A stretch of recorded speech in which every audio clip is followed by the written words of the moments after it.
And this should get it going if the microphone is on, which it should probably be.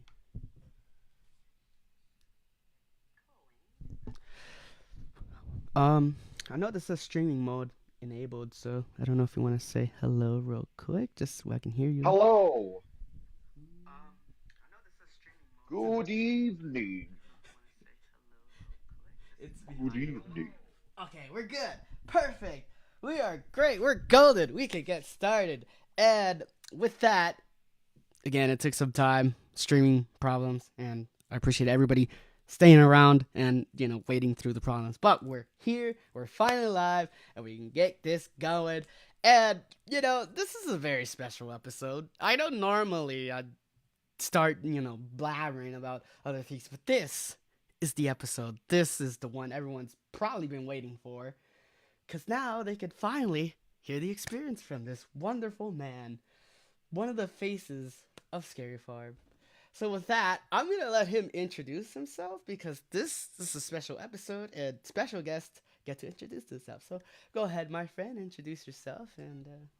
Hello. My name is Victor, and I play the conductor at Knott's Scary Farm, Ooh, along with other characters at Knott's Berry Farm, or ooh, other shows at Knott's Berry Farm. ooh. So before we get, you know, diving into where the lantern has taken you so far, uh, first off, yes, this is working around your schedule because, like you said, you're doing other projects with Knots. Is there, hmm where can people find you right now if they want to, take photos or whatnot? Yes, I will be at the Birdcage Theater until the end of Knott's Merry Farm. I will be doing two shows there, or I have been doing, and will continue to do so until the end of the run. We are doing the Calico Christmas Carol, Ooh. and we are doing Gift of the Magi. It's five shows a day. We're dark sometime during the week. these next 3 weeks. So I've been off this week, and then it starts Saturday, Sunday, off Monday through Friday again next week. Saturday, Sunday, off Monday through Friday, and then during the Christmas holidays, we'll be back every day after that. Perfect. So besides Mary Farm, what like I said before, what other projects like I know you said you're doing the Birdcage Theater, but Hmm. during regular knots, what do you like to or what do you like to do, but what What is do I do? yeah, what do you do for regular knots? I've been with Knott's for um just over a year now, I believe. I started out last summer doing storytellers at Fiesta Village. For Nice. those who don't know, I am Puerto Rican, so I speak Spanish fluently. I was born and raised in the island, so my first language is Spanish. And then after that, we it was my first season doing Scary Farm as the conductor. Then after that, I did Ghost Town Alive, and then another season of Scary Farm, and now Christmas. My first Christmas on the farm. Perfect. So with Scary Farm, was that something you wanted to do, or is that something that just came to you? Like management just came up to you and be like, "Hey, we thought this role would be perfect for you. Would you like to, try it out?" Yes, yes and no. Hmm. So originally they asked me to audition for Carnival du Grotesque Ooh, as one of the performers there, and they asked me if I had any conflicts.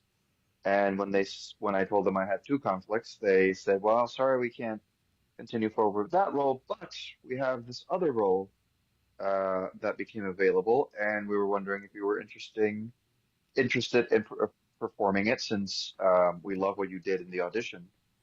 And I said yes. They said it's the conductor. This is what he is. This is what he will do, and I accepted on the spot. It was the way they explained it. I loved it, and then doing it, I loved it even more. wow.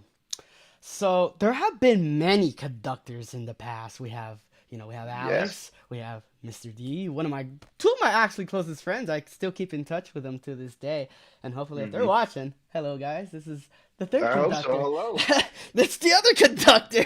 hello, fellow conductors.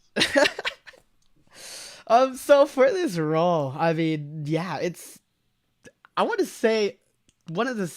I don't want to put too much pressure, but it is a big role. I think one of the big, not the biggest like Sarah Marshall is, but it's still really big to the park. Yeah, Like yeah. it's a newer character, and Hmm. for this role, how did you study for it? How did you get the persona of how you do right now? You do such a great job. So how do you get into Thank you. such that character of the conductor? Well, the first thing I didn't see a lot of videos of any of the previous conductors. I know one of them personally, um, and I've heard about the one before me. D. And yeah, D, exactly.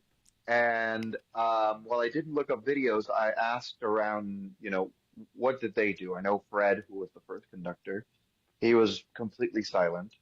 Yeah. Um, D did somewhat similar, like he would be silent, and then he would do these wonderful outbursts of mania, I would like to call it. I thought that was so interesting and so what a wonderful take on the character. So I wanted to do kind of like when they told me like, oh, it's mostly a silent character, I was like, well, I Right. can't make it completely silent. I like to talk too much, especially with guests. And they encouraged me, oh, you can make it your own. So I took little pieces from what I heard from the previous conductors. I added it to my own, and it was hard because they give you the little slate of what the character profile is. It's very short. It's John Asprin wrote a wonderful. It was very short. He's just had a basically bare bones of what he is or should be, and then from there they were very kind and just saying like, do with this what you please. If we like it, we'll let you keep going. If we don't, we'll tell you to rein it in or change X or Y. Um, it was hard at first. I remember the first reveal, not this year, but the year before. I had no idea what I was doing. But if you see videos from the first reveal I did to what it is now, it's completely different. I had just seen the movie Talk to Me, Ooh. and there was a scene in Talk to Me where the spirits just look at the people when they're possessing and talking to the other people in the room, and they just kind of, it's like they're learning, and they repeat back what they're saying. And I would do that a lot, and sometimes it would read. Sometimes people thought I was just making fun of them. So I was like, okay, well, that's maybe I could do that for certain guests. And then I started to make him a little bit more personable. Like, okay, well, he's creepy already with the makeup and the clothes, so maybe I don't have to lean on the creepiness as much. Maybe I can just make him more charming. If he's the first person you see, or technically he's the third person you see when you die, um, what does that entail? They see death, they're terrified. They see Talon, and she's pretty scary herself, Yeah. so they're pretty scared of her as well. When you get to me, by the time they get to the train, I want to be that warm, comforting, uh, uh, welcoming hand that puts them at ease, regardless of where their final destination may be. So I Ooh. started to add more of that um, personality, personable, charming. It's the same with all the monsters too. While Sarah Marshall may either use them to her gain to attack guests or attack people who are trying to come after her or exploit them as far as torturing them. I want to be the hand that's there to comfort them, to reassure them that it's going to be okay in the end. Again, regardless of where they go. I always say, I came up with this year. I am not judged. I am not jury. I am not executioner. I am deliverance. Ooh. Mhm. Wow. That was a good line. That was a good line. Because he is. He's neutral in everywhere. It doesn't matter where you go. It's not up to him to do the judging. He just basically drives the train, make sure people are comfortable. I always say, that's another thing I say. You know, if people go up, they go up. If people didn't really do much in life, then they have to work on the train for a couple of decades, centuries to work up to moving on. They can be bag people, they can be servers, they can be engineers. However, they have to work off their apathy or unwillingness to live life in the way they should. And if people are bad, well, obviously they end up in Detroit, Michigan. There's nothing worse. In the heat, it's very humid, and in the cold, it's very cold. Oh, that's you got me on that one. I love that. I That's love that. yeah. That's the one that you don't. That's the one train station you don't want to pull up on. But yeah, he's completely neutral. Unlike Death and Talon are also very neutral. They don't care. Right. However, and of course, I don't speak for their characters. I'm just basically going on what we've talked about. Death is a little bit more mercurial in his view of monsters uh, and guests. He's definitely more calculated. Uh, Talon is a little bit more neutral, but if people get a little rowdy, she will always have Huntress back her up on that. So yes, I'm the one who's there to just make sure everyone's comfortable, everyone feels welcomed, and everyone has a place and a time, depending on where you're at. Mm, interesting. I Hmm. know because when you started at the 50th, which is actually a really good timing for you to start. It's a fresh It was. face, and it's just such a big event for the 50th. It was. It was like, oh, I love that the new mazes that they came out with this year. Speaking of which, Absolutely agree. before we return to Ghost Town, where I want to ask you Ghost Town questions, Hmm. yeah, I think you know where I'm going with this. I think so. Chilling Chambers Chilling Chambers. 2024. New voice. The first few weeks we didn't have a voice, and then the last few weeks we did have a voice. Hmm. First of all, how did the conductor become? I know I asked you this in our previous conversations, but for the Hmm. viewers, how did you get to be the voice of the Chilling Chambers? Like after Sinister Seymour was taken off because of the whole issues going on with that character. Yeah, they had an opening, and I just feel like Sarah is so she's not landlocked. I don't want to say she's landlocked, but she's so much associated with Calico and Ghost Town streets that they wanted a character who was already speaking so people could recognize the voice in the park, and one that transcends all the zones as far as he's really again neutral in the way that he's viewed. He can travel anywhere. So the decision came down to ask me if I wanted to do it, and I said I jumped on it. Yes, I mean it's a great honor to have my voice go into the park. Um, there's also another voice in the park that I'm doing, but I'll let the guests know, and that one is every day. So if you have your eyes and ears open, you could potentially pick me out. I do not sound like myself. That's one hint. Mm. Haha. But every time they ask me to do VO work for them, I jump on I jump on it. It's so much fun to work with the sound team and the writers and the directors. It's one of my favorite things to do.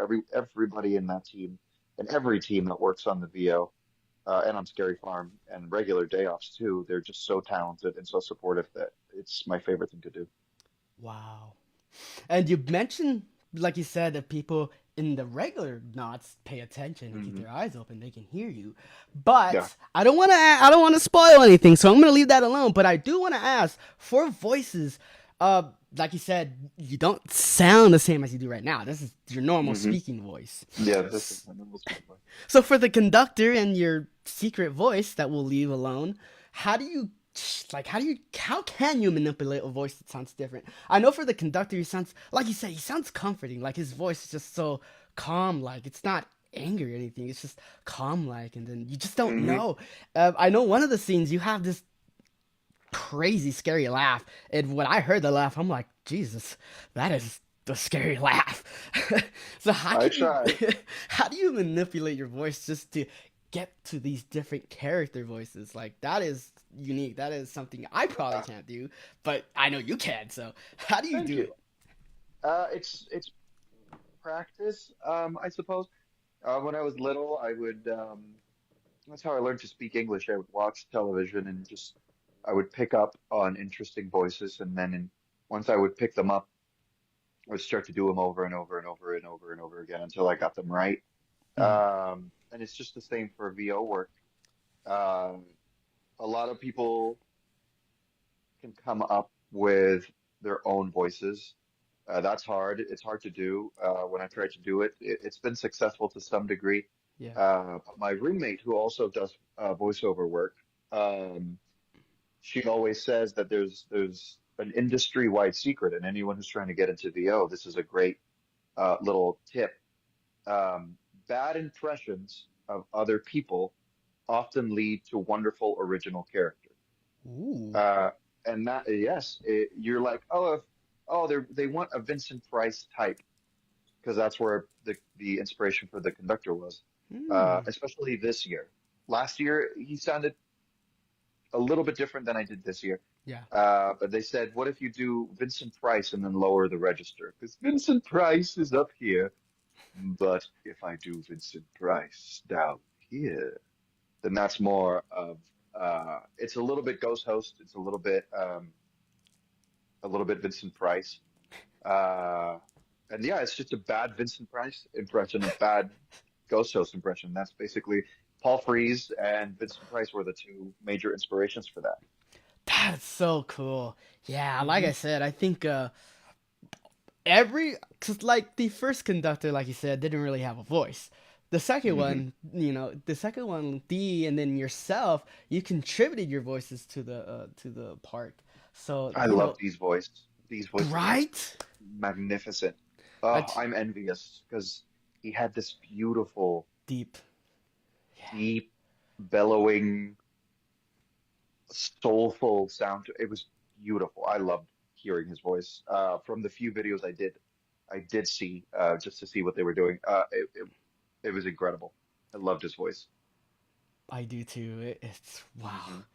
You could never forget a voice It like was that. it was so warm and comforting. That's what I wanted to get a little bit of that too. I wanted it to be warm and comforting. And I think you did a really good job with that, actually. Thank I, you. I Thank you know very with much. I know I took the year off last year, and yeah, it was good because another thing I wanted to jump into is your character is just not there in just Ghost Town. It's everywhere. You can Hmm. roam anywhere you like. I don't know if there's any barriers to that, but when you do roam, like what areas do you like to roam in and why? That's an excellent question. This was my call. It wasn't so much management's call. Like you said, they literally said you can go wherever. Last year was go wherever. They didn't know who I was. As far as the conductor, the Not Scary Farm team, except for casting, they knew me from my previous show. But they really didn't know who I was, what I was bringing. This was my first year doing the event. Yeah. So they set a very clear expectation of like you and Sarah will walk together, not just so you can, have someone that knows the event that's been doing it previously, um, but so that you can keep an eye on each other because, first year and some guests with some of our female performers get a little rowdy. Yeah. So we could keep an eye on each other. As the season progressed again last year, um, they started to trust me a little bit more. Like halfway through the season, I was, hey, if I don't find Sarah, can I go to the edge of Forsaken Lake by the mausoleum and then come back? And they said yes. Hey, can I go to Gauntlet and see things and then come back? Yes. And then by the end of the event, if Sarah and I, because we like to do our different, we love walking together. Yeah. Every performer I've interacted with who plays Sarah, I've absolutely fallen in love with. They're magnificent performers, each and every single one of them. Um, but what was I saying? My ADHD kicked in. Um, but we like to do our own thing sometimes. That's what I was saying. We like to do our own thing sometime. So, if I did see her, if I didn't find her, then I just go roam on my own. This year, it was a little bit harder to get us together because we did have the set meet and greets in front of the train, and she had it by entrance to Calico. Right. So it was really, really hard to coordinate. When she was walking, I was doing a set. When I was walking, she was doing a set. So Oh, this year, from the get-go, we did manage to do a couple of times where we found each other, but honestly, it wasn't as much as we would have liked. Um, but this year, from the get-go, they told me, you can roam, do whatever you want. But this is where my own personal conviction came in for the character. I made sure that I hit every zone for each one of their moments. ooh, So for after my first set, I would hurry over to Goring because that's the first band moment that the band was playing. right. So I made sure that I was not interrupting the tiger crawl because that's specifically um, Goring's. It's very special. So I made sure that I was leaving that moment completely alone. I would usually arrive just after the tiger crawl so that they had their moment to take part in that moment, revel in that moment, lead that moment. And then once the band started singing other songs, I would dance with the performers. I would dance with the guests. After that, I would take my lunch, come back out, do my other set, and from there, I would walk through Carnival because they don't have a show moment. But I would have little mini show moments with each individual clown that I walked by. So Ooh. every single clown that I saw, I made sure either previously or on set, made sure that we had our own little moment that we could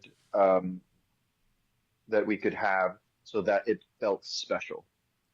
Right. From there, I would walk to Gauntlet, do the slider show, and then from there, I would go to Forsaken and do the last procession of the night before I went back to Ghost Town and walked around Ghost Town and interacted with the monsters there. And uh, hopefully, people noticed, but the conductor changes his personality depending on where he is.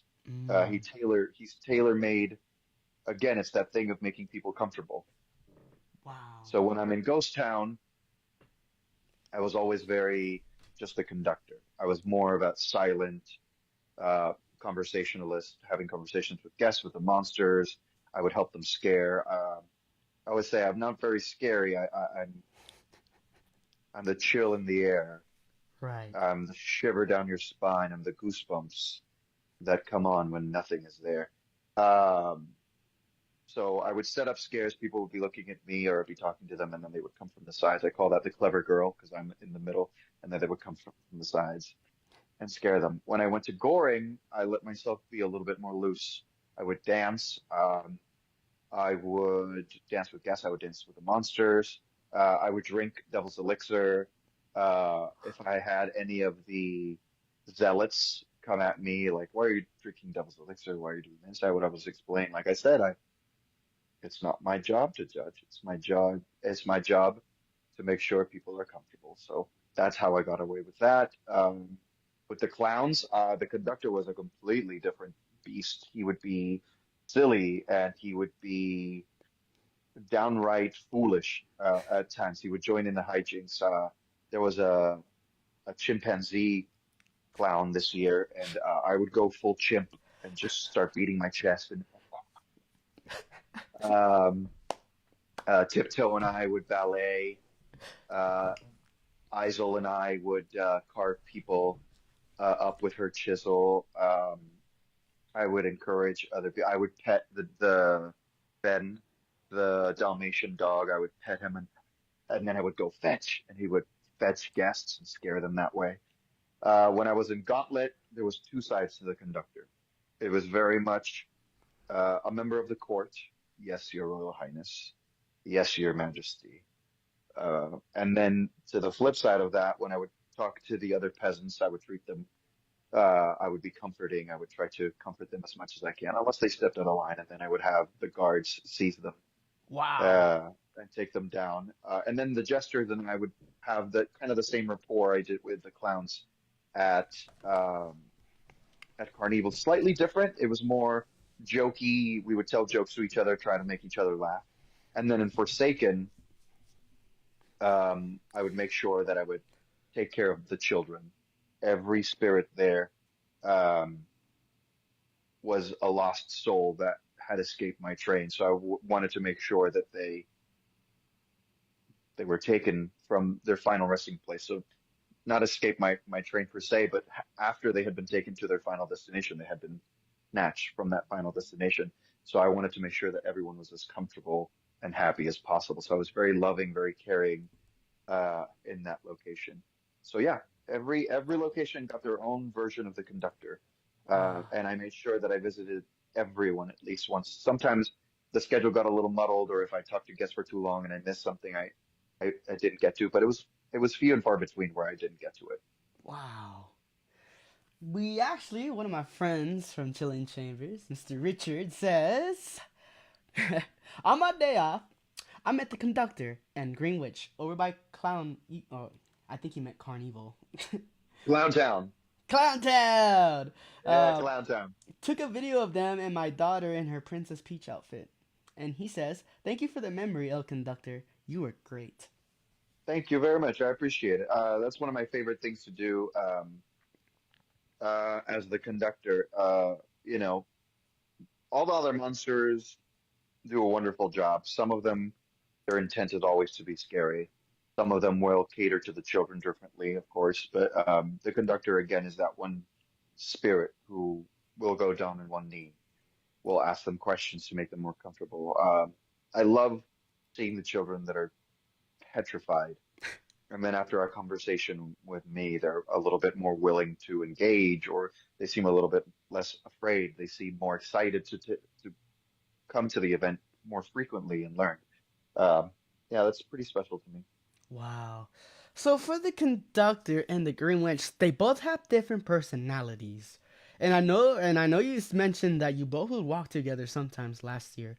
So how would that dynamic, cuz I know I saw you two walking together one For time. sure. Caught you right at May almost by the end of Carnival. So that was great.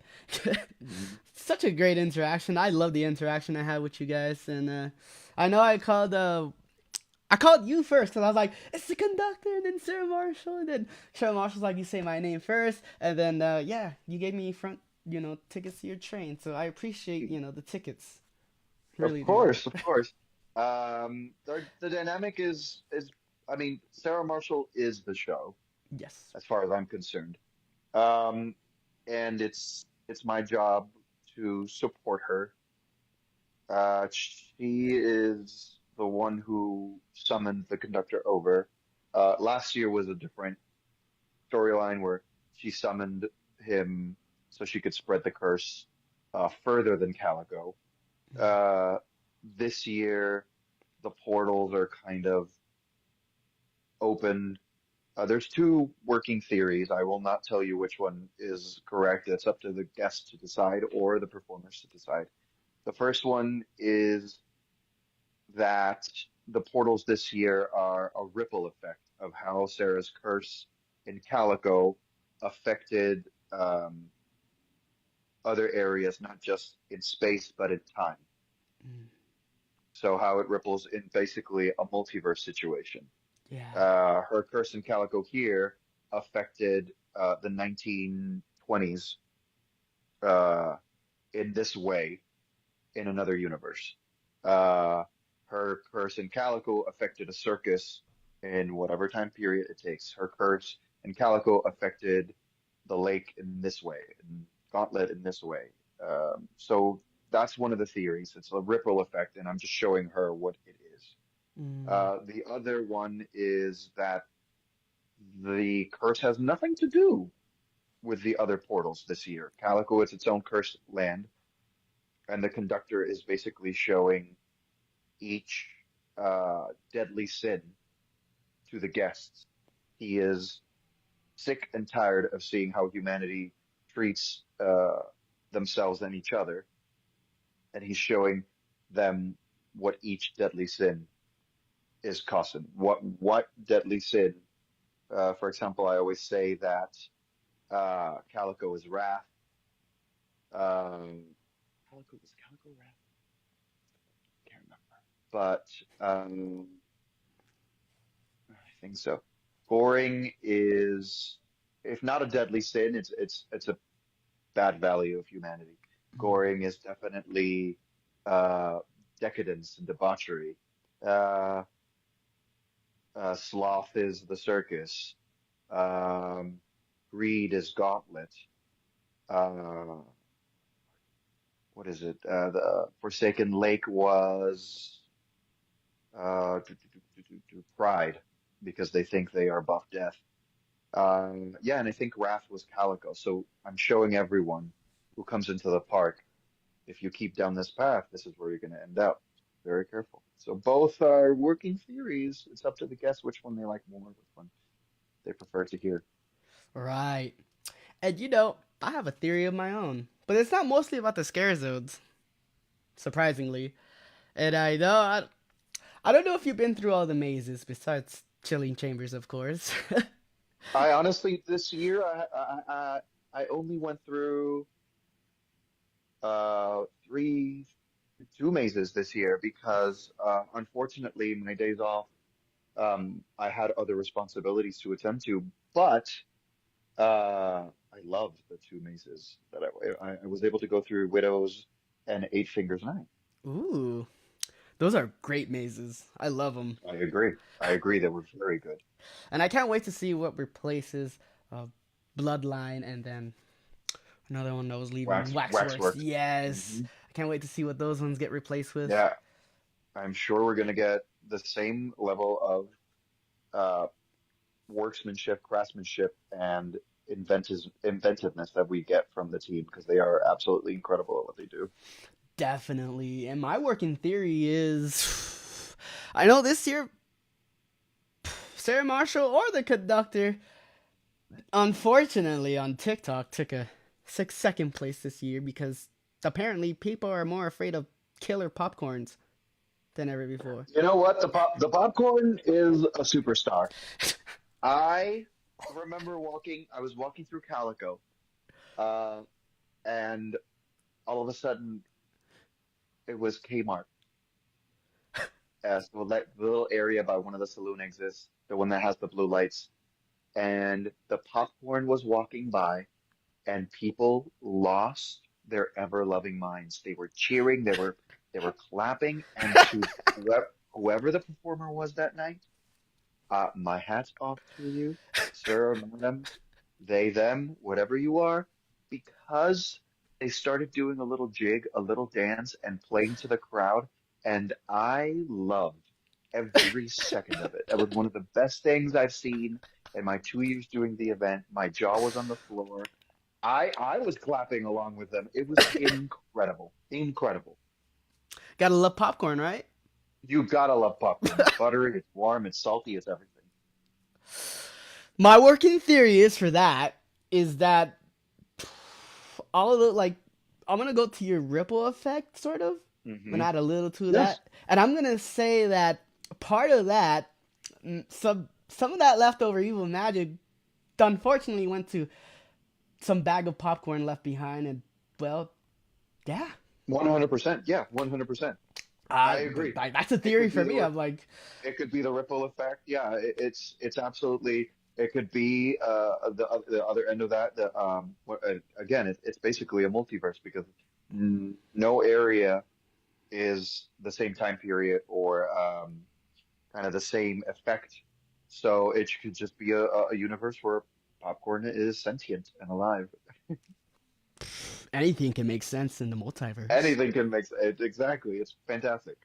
I mean, we've seen Marvel movies and we've seen other movies that mess with the multiverse, and Hmm. if inanimate objects can come alive, so can a popcorn. Absolutely, I 100% agree. You've mentioned that the conductor has these different sort of personalities in all the zones. So for each zone, did you already have it in mind, or did you just, as you went through the zones, did you just come up with it like on the spot? Last year I was very much the conductor in all of them. But I thought it would be fun this year to. I veered a little bit away from that from time to time. Yeah. I remember when Sarah Marshall and I would get to Goring. I was a little bit more stoic, but we always had time to do a tango, always. Wow. Um, so like that was my first kind of dipping the toe and seeing how far I could take it. Hmm. Uh, I think the guests liked it so much that I wanted to push it further. Luckily, I was never given, luckily, happily, and fortunately, again, the management team has been incredible, so supportive, uh, and just giving me as much rope as I need to make this character not just my own, but fun for the guests. So I pushed it as far as I could, and it really seemed to work. When I danced in Goring, the guests really ate it up. Yeah. When I was really stupid, and I mean that in the best way, as when I was like that in Carnival, people ate it up. When I was very regal in Gauntlet, people ate it up. When I was walking with the dead and Forsaken, people ate it. It was the response was so positive that I think people liked it. Definitely. And another interesting thing about the conductor is you actually have sort of a starring role in the pre-scare on top of Ghost Yes, Rider. What is yes, that like? that is it's both very odd and so much fun. The presetting of that show moment, I'm literally just when Ghostwriter was busy, I'm literally just staring at guests, and they're like, "What's he doing up here?" What they're waiting to get into the ride, and I'm just like staring at them. And if they ask me, "What are you doing up here?" I'm just making sure. I'm just what I used to say. If it's like, why is the conductor up here? I'm just like, just in case. Enjoy your ride. And they're like, what does that mean? What does that mean? It was a lot of fun, and just when people didn't expect it, it was a lot of fun. The hand movements that we came up with matched the voiceover work, and it was fun to see what the reaction was. And every time I came out there, people were responding pretty well. Welcome to Not Scary Farm was a big thing. I always got a loud reaction from that. It was fun. It was really, really cool um, to have that perspective. Because last year I was behind the gates and I would welcome people in. I liked Mm. that one a lot um, because it was fun to just be there and have the monsters slide past me. But we already do that at Rope Run. So Yeah, Free Scare was a lot of fun to have a new perspective, a bird's eye view, if you will, of people coming by. I really enjoyed it. It was a lot of fun. definitely. For the conductor, I mean, he's like I said, he's been around for almost, almost, yeah, almost a long time now, more than three if I can count. And he's Hmm. on some of the cups. Some of my older cups I have the conductor on, so that's pretty cool. He has his Hmm. lantern and his mustache, and it's all Hmm. good. So for the conductor and the lanterns, I know the lanterns are big the big the last few years. The Uh, last couple of years, yeah. and I know you actually did. I don't. Was it this year or last year? I don't know if you introduced the lantern. Well, I know you introduced the lantern. I don't know if you reintroduced the newer lanterns this year, the interactive more lantern. But I know that during the Nightmares Revealed, you were actually in that ceremony one time. So that Yes. Um, we introduced the lanterns 2 years ago or last year. right, And that was me just holding up the lantern and showing people kind of what they talked about they could do. right, This year I came out. It was a very short moment because it was just so they could see that they were bringing new lanterns out. I really do love the lanterns because I try to find uh, ways to interact with them that seem like I have some control over them. Uh, Last year was blowing on them so they could change color, which was really fun. wow, Uh, this year, that gag stayed. It was a little bit different because of the new lanterns, but it still worked. Not as good as last year, but it still worked. And then I came up with a new gag which people thought it was an activation with my lantern because it worked so well. Um, where I would blow up my lantern and I would say, a lot of people think that the lantern works off of Sarah Marshall's magic, but that's not the case. The true mm, magic of the lantern comes from, and then I would tap my lantern with theirs and it would light up again. wow. And I'd say, is your soul. I'll keep this safe. You can retrieve it at a later date. Don't worry, not too soon. And then I'd walk away. Wow. It was a That good, is it was a good interaction. People ate it up, and people thought it was an actual mechanism of the lantern. So I'm excited to see what they do next year if they keep the same lanterns, which would still be great. But if they bring in a new lantern to do something else, I can't wait to see how we would how what new thing can I come up with to make them seem magical? I love that. That Because it's is both. It's I'm basically unofficially I'm a walking ad for the lantern. So I have to have come up with a pitch to sell them, if you will, unofficially, of course. yeah. Uh, but it's basically the role of the conductor to sell those lanterns. It's his icon, you know. Yeah, definitely.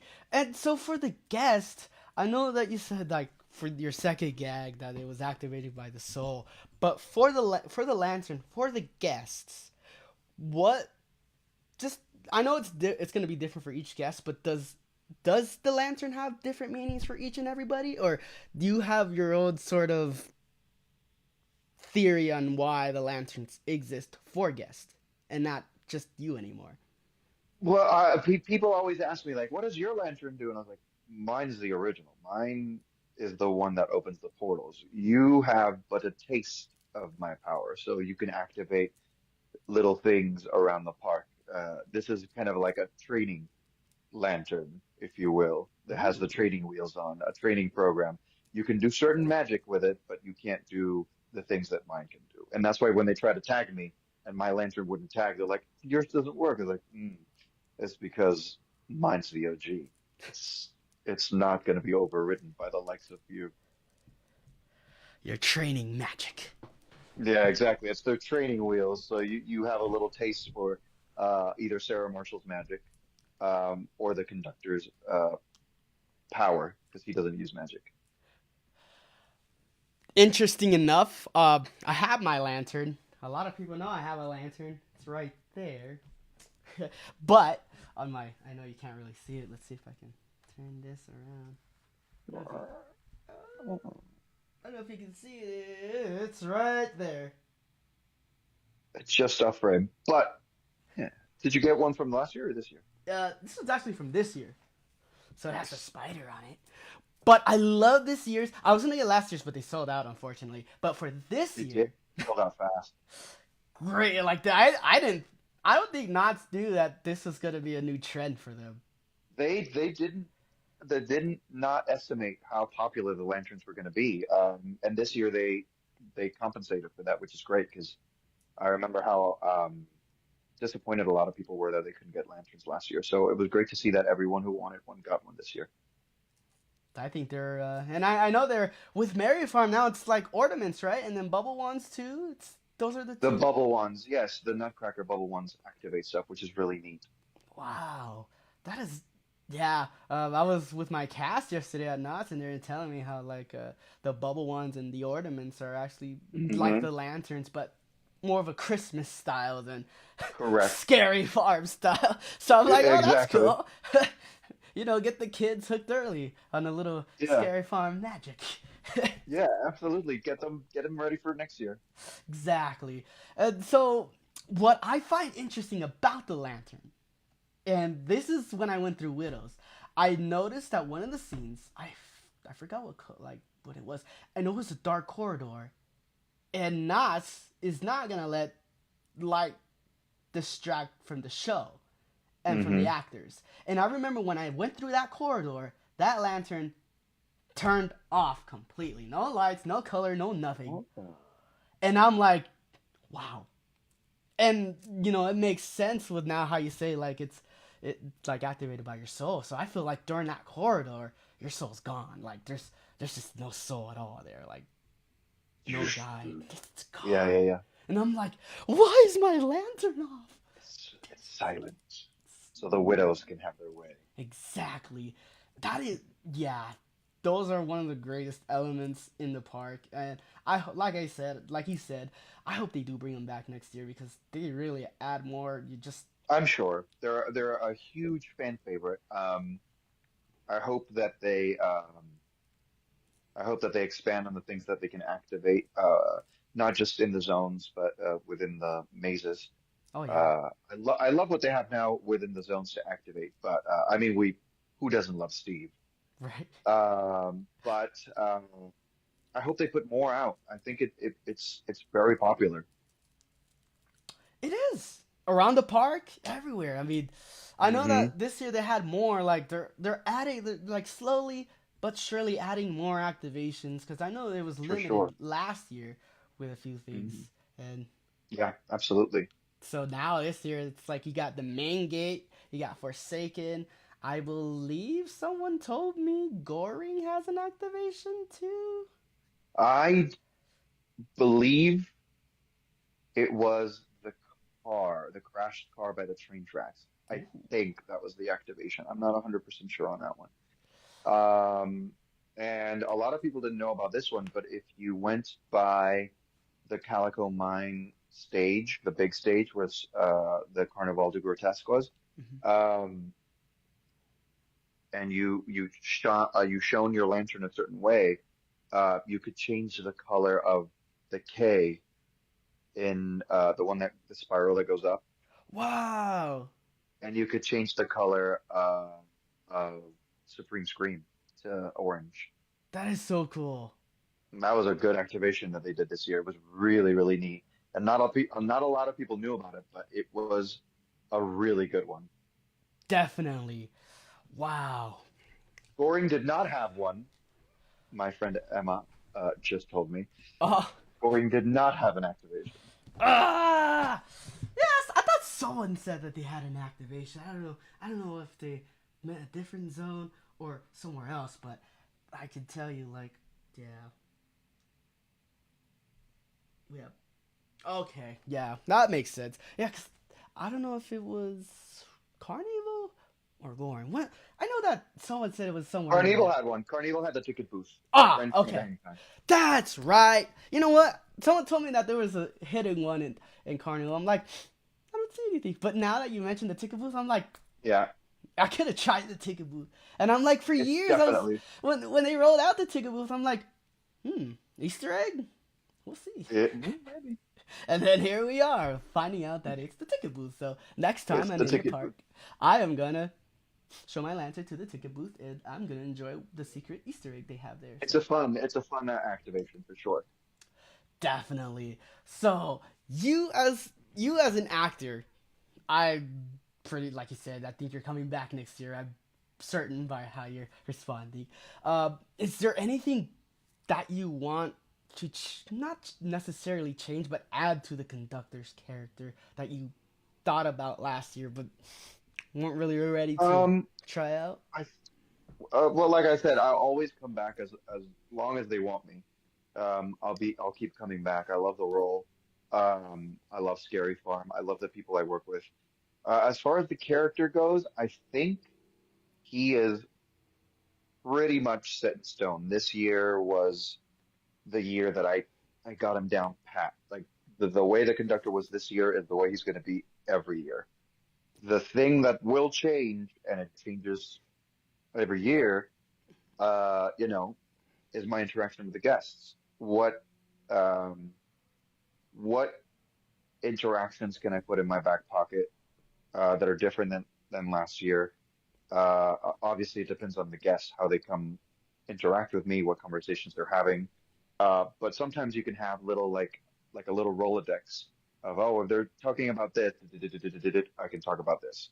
Oh, if they bring this up, this is I can talk about that. So I have a couple of those saved up. I would love to come up with new ones depending on what mazes um what mazes come in to replace Bloodline and Waxworks. Um, of course, the cast always rotates in the zones, so coming up with new gags, new interactions with the new performers that are coming in, or coming up with new gags for performers that have been there for years. You have to keep it fresh, not just for us, but for the guests as well, because why would they come back if we do the same thing every year? So it's fun to keep it fresh.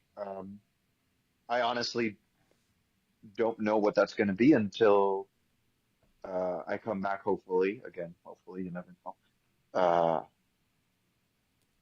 Uh, until I come back to the event because I don't know who's coming back. I don't know what character changes are coming to the zones, who's coming from mazes, et cetera, et cetera. So Mhm. we'll see. But I'm always excited to elaborate on those gags, those interactions.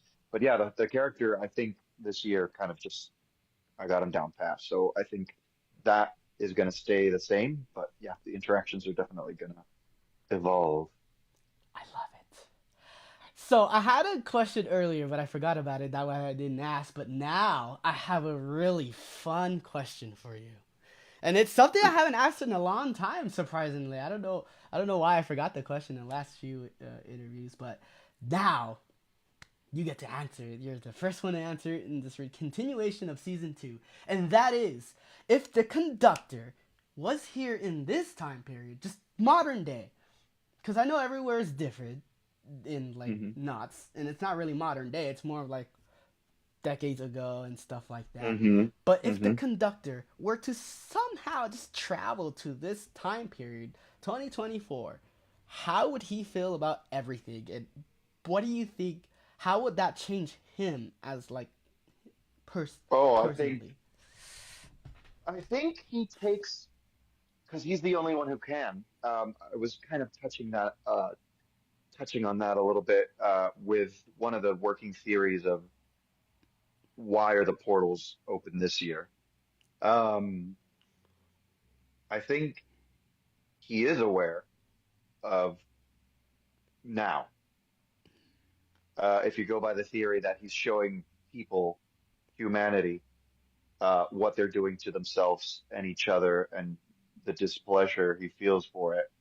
I think that's why he just doesn't like the way everything's going. So he's showing them those. You better be careful if you're too extravagant, if you're too prideful, you could end up like Forsaken. If Mm-hmm. you end up too wrathful, you can end up like the people in Calico. Look what happened to them. If you are too judgmental as well, Calico, they judged a book by its cover, and that book was sadly the grimoire. So it bit them in the butt. Um, Yes. yeah, if you give in to uh, frivolity and ignorance, you could end up like the clowns in Carnival, who are just pure ignorance and escapism. Same with Carnival; it's just pure escapism. If you look down on people who are not as well off as you, if you're too much of a classist, you could end up like Gauntlet. Look what happened to them. The king and the queen. They may be the king and the queen, but didn't end super well for them either. No. So it's showing that mirror of what's happening now through the guise of what these zones represent, each and every one of them. Oh, you think that your wealth will protect you, but the peasants rise up. You think that you will live forever. Well, I can tell you, look at Forsaken Lake. Mm. That's nobody escapes death. Even if you think you have, you won't, you know? So I think that's everything that goes on in the park. It's just him trying to show people that, to be kinder, more accepting, um, more responsible, to inform themselves, to just be better all around human beings. Definitely. And that actually adds a good point to, just everything going on. I mean, Hmm. like you said, it's still a great event, funny, like, you can scream, you could laugh, you could cry if you're scared and stuff like that. But I think Knots is more than just scariness. I think, like you said, I think it just shows really what a harsh reality would be like if things were just to get so chaotic and, you know, Hmm. like not a And post-apocalyptic, of but course, it can be both. It can yeah, be that great escapism where you just go to get scared. yeah. Um, but for those who enjoy the lore, and there's a lot of people who love the lore, not just the monsters and the performers enjoy the lore, but some guests really get into it as well. And to expand on that, it makes the event more three-dimensional. Hmm. You know, it makes it Definitely. more meaty. Correct. Hmm. No doubt about that. Yeah, because Yeah. definitely, I think, yeah, not Scary Farm is really good. Just a good reminder to keep yourself level at the same time. Have fun, but you keep Hmm. yourself level. Don't, Yeah. If like you said, you want to don't look a do little deeper, we have. Yeah. If you want to go and scream and cry and laugh, do it. If you want to look a little deeper, we got that too. We got you exactly. covered. There it is. Yeah, it's fascinating. 51 years, about to hit 52 years. That is crazy. So I know I want to have more little fun with these questions, and Yeah. so how would you? So for guests and people who are like seeing, say, Bloodline and Waxworks leave. How does the conductor, like, say, I don't know, a fan just comes up to you next year and be like, hey, what happened to Bloodline or Waxworks, and they're not informed? How would you explain, like, without saying, oh, it's just removed? How would you make it fun? How would you respond to such a question? Just make it fun. That's very, that's a very easy answer, you know. Hmm. That portal may have been closed, Ooh, but a new one has taken its place. I love it. More chills, more thrills, more things to see, my dear. It is Always. it is so haunting just to hear you do that voice. It's so beautifully haunting. I wow. Yeah, That's, when one portal closes, another one opens.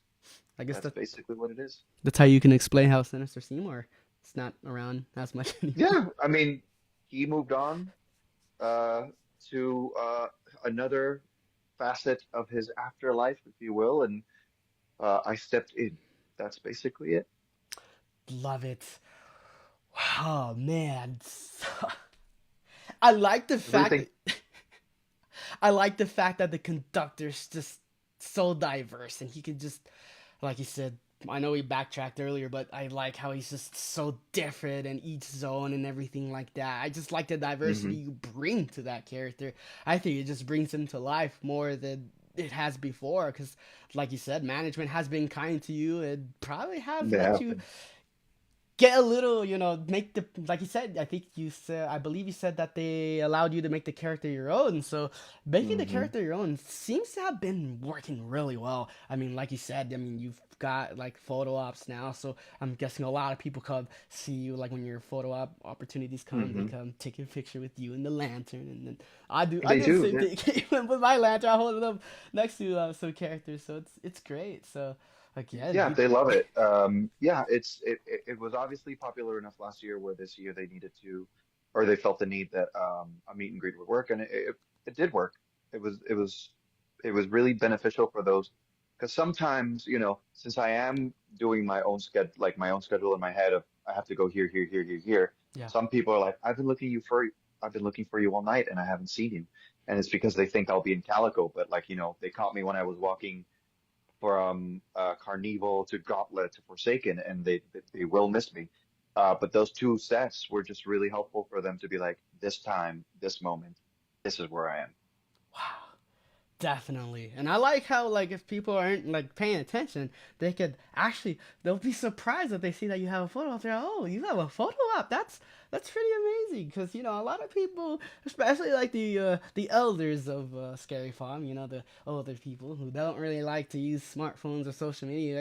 It, I think it's even more magical for them because they're like, oh wow, that's pretty cool. Yeah, You're one of the characters and you're having photo opportunities. I did not know that. And so yeah, it's really nice. It's a good way to strike a conversation too. If like they don't even want a photo op, they just want to have a chat. It's really nice to they could just come up and chat about their day, chat with what they're doing, what they're gonna do, what their favorite thing to do is, yeah. uh, how they're celebrating Halloween, what do they do. It's really, really neat. Definitely. So, speaking of Halloween, does the conductor have more of a different approach to the Hallows Eve night, or is he more or less the same as he is during every night? Um, it has there has been a beautiful little touch during Halloween or All Hallows Eve, depending, where I attach um, a marigold to, you know, the bridge, crossing the bridge for Day of the Dead. Wow. So keen-eyed observers would see that on the 31st and the 1st of November, I always have a marigold on my lapel attached to it so that um, it just a reference to the Marigold Bridge in Hispanic lore, the crossing over, and that's basically it's just the veil is thinner, and we honor those who have come before us. I think that's beautiful, and it also, like you said, I think it ties into more of your heritage. You said you're Puerto Hmm. Rican, right? And Hmm. I'm Mexican, so to see that you're doing such something beautiful like that, I think that's just like I said, that's the beautiful thing that you do. It Hmm. also like just pays homage to most like Hispanic Americans and other like Hispanic countries. So Hmm. I think it's beautiful that you do sort of these things like you said, the bridge, like the merry-go. That Yeah, is wow. it's definitely a team effort. If you keep your eyes peeled, most of the monsters during Halloween or November 1st will have a marigold on them as well, just to like honor, like I said, those who have come before us. And that could be family members, that could be performers that are no longer with us, pets, anyone really. It's really a beautiful moment.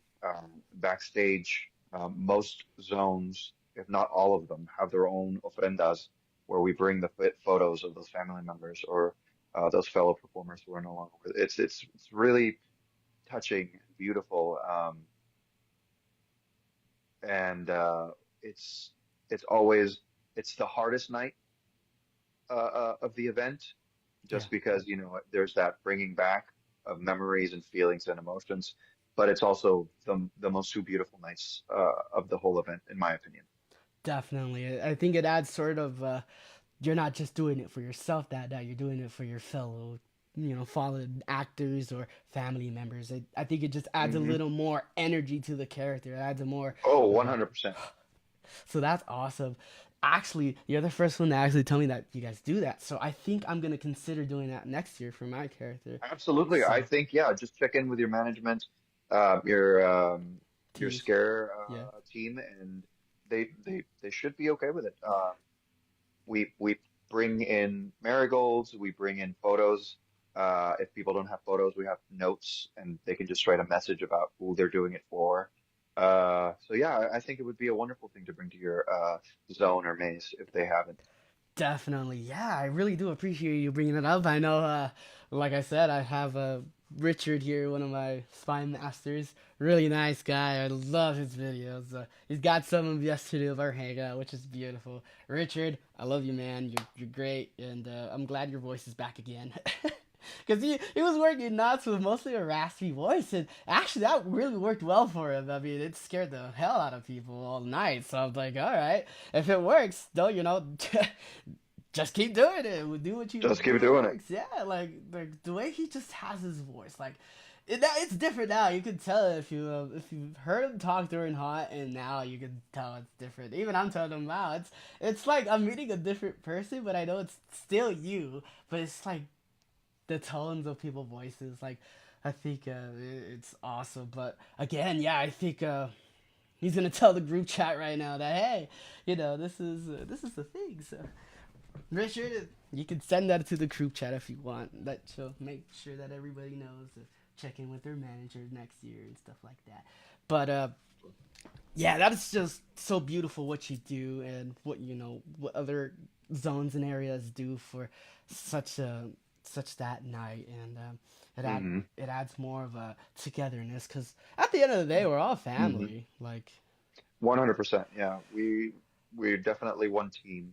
Um, I always say that not one person is more important than the other. We all bring something unique and special to the event. Whether you're a street monster, whether you're management, whether you're maze monster, it does not matter. You're all important. Everyone's important in that event. Everybody does something that matters. that's why most like sometimes or not every night, but sometimes if I see him, I really take the time to like as I'm walking to Warehouse P, as everybody knows what that is if you work the Hmm. event. But as I was working, or as I walked to Warehouse P, I think a lot of the the trash people, because they're out there all night. Oh, Like 100%. Yeah. those trash Everybody cans brings. during haunt, they get pretty like yeah, Yeah, they get pretty full quick. absolutely. So I'm thankful for Uh, them for always keeping the trash yeah, cans so nice and clean. And like I said, I thank uh, you for your hard work. You're important as much as we monsters are. absolutely. So I always make sure to give them thanks when I see them, or sometimes I'll give them the lantern, and I'll take their broom and little bucket, and I'll sweep them for them. I was like, you take a break, take a load off. You've done. you've done enough. You also hold the lantern, and I'll do a little sweeping for them, and then I'll give it back. I say thank you very much for your service. Oh, It's a that's it's a cute beautiful. little moment. Yeah, Yeah, I think the most interactive conductor I've seen, and like I said, I love those beautiful touches you add to the character. You've made it your own, and I can see you just having so much fun just playing this character, and it's definitely it shows from like just your evolution how it's changed, and hmm how it's like how you bring your own touches, like I said. But yeah, that is great that you have such these beautiful moments that you add to the character. I think that is very like awesome. That's dedication that I've thank you. seen a lot, but I think you take it just a bit up a notch. Like I said, everybody's the same, but just a little bit more It's interactive. it's for me. It's all about kindness. If people want to talk to me, I'm going to treat them and with respect and kindness. And I want them to feel like this conversation is the most important conversation because they're telling it to me. Yeah. Same with the monsters. If monsters come up to me, that interaction is going to be the most important interaction for me at that moment because, um, when you make people feel special and good, Mhm. they'll do a better job or they'll enjoy the event more. It's all about that touch of kindness. And earlier in the podcast, you do mention that you had like scheduling conflicts. And with those scheduling conflicts, I know you can't do like each and every night. So I know that you and Sarah Marshall have understudies, and I know one of them. I don't know the hmm conductors, but I know Sarah Marshall's. But I'm gonna keep that a hmm secret because I want to keep you want to keep the whole vibe going. I want to keep the hmm mysterious for Sarah Marshall.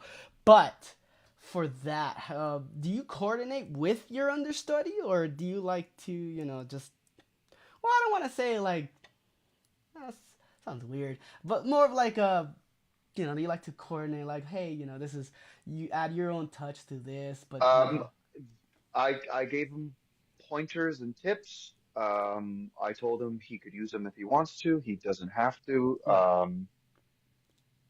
I absolutely encouraged him to make it his own as much as I did with my version of the conductor. It, it's technically it's technically not my character. right, It's number one, it's not his character. correct, Number two, there's multiple people that have done it. So, and after I retire, years and years and years from now, someone else is going to do it if they keep them. So it's everyone's character. So as much as it is mine in this moment in time, it's also his when he was performing. So I told him to just do what made him comfortable, what he thought was appropriate, and I supported him 100% of the way. Yeah. that's awesome. Did you ever get to see your understudy in action, or I did.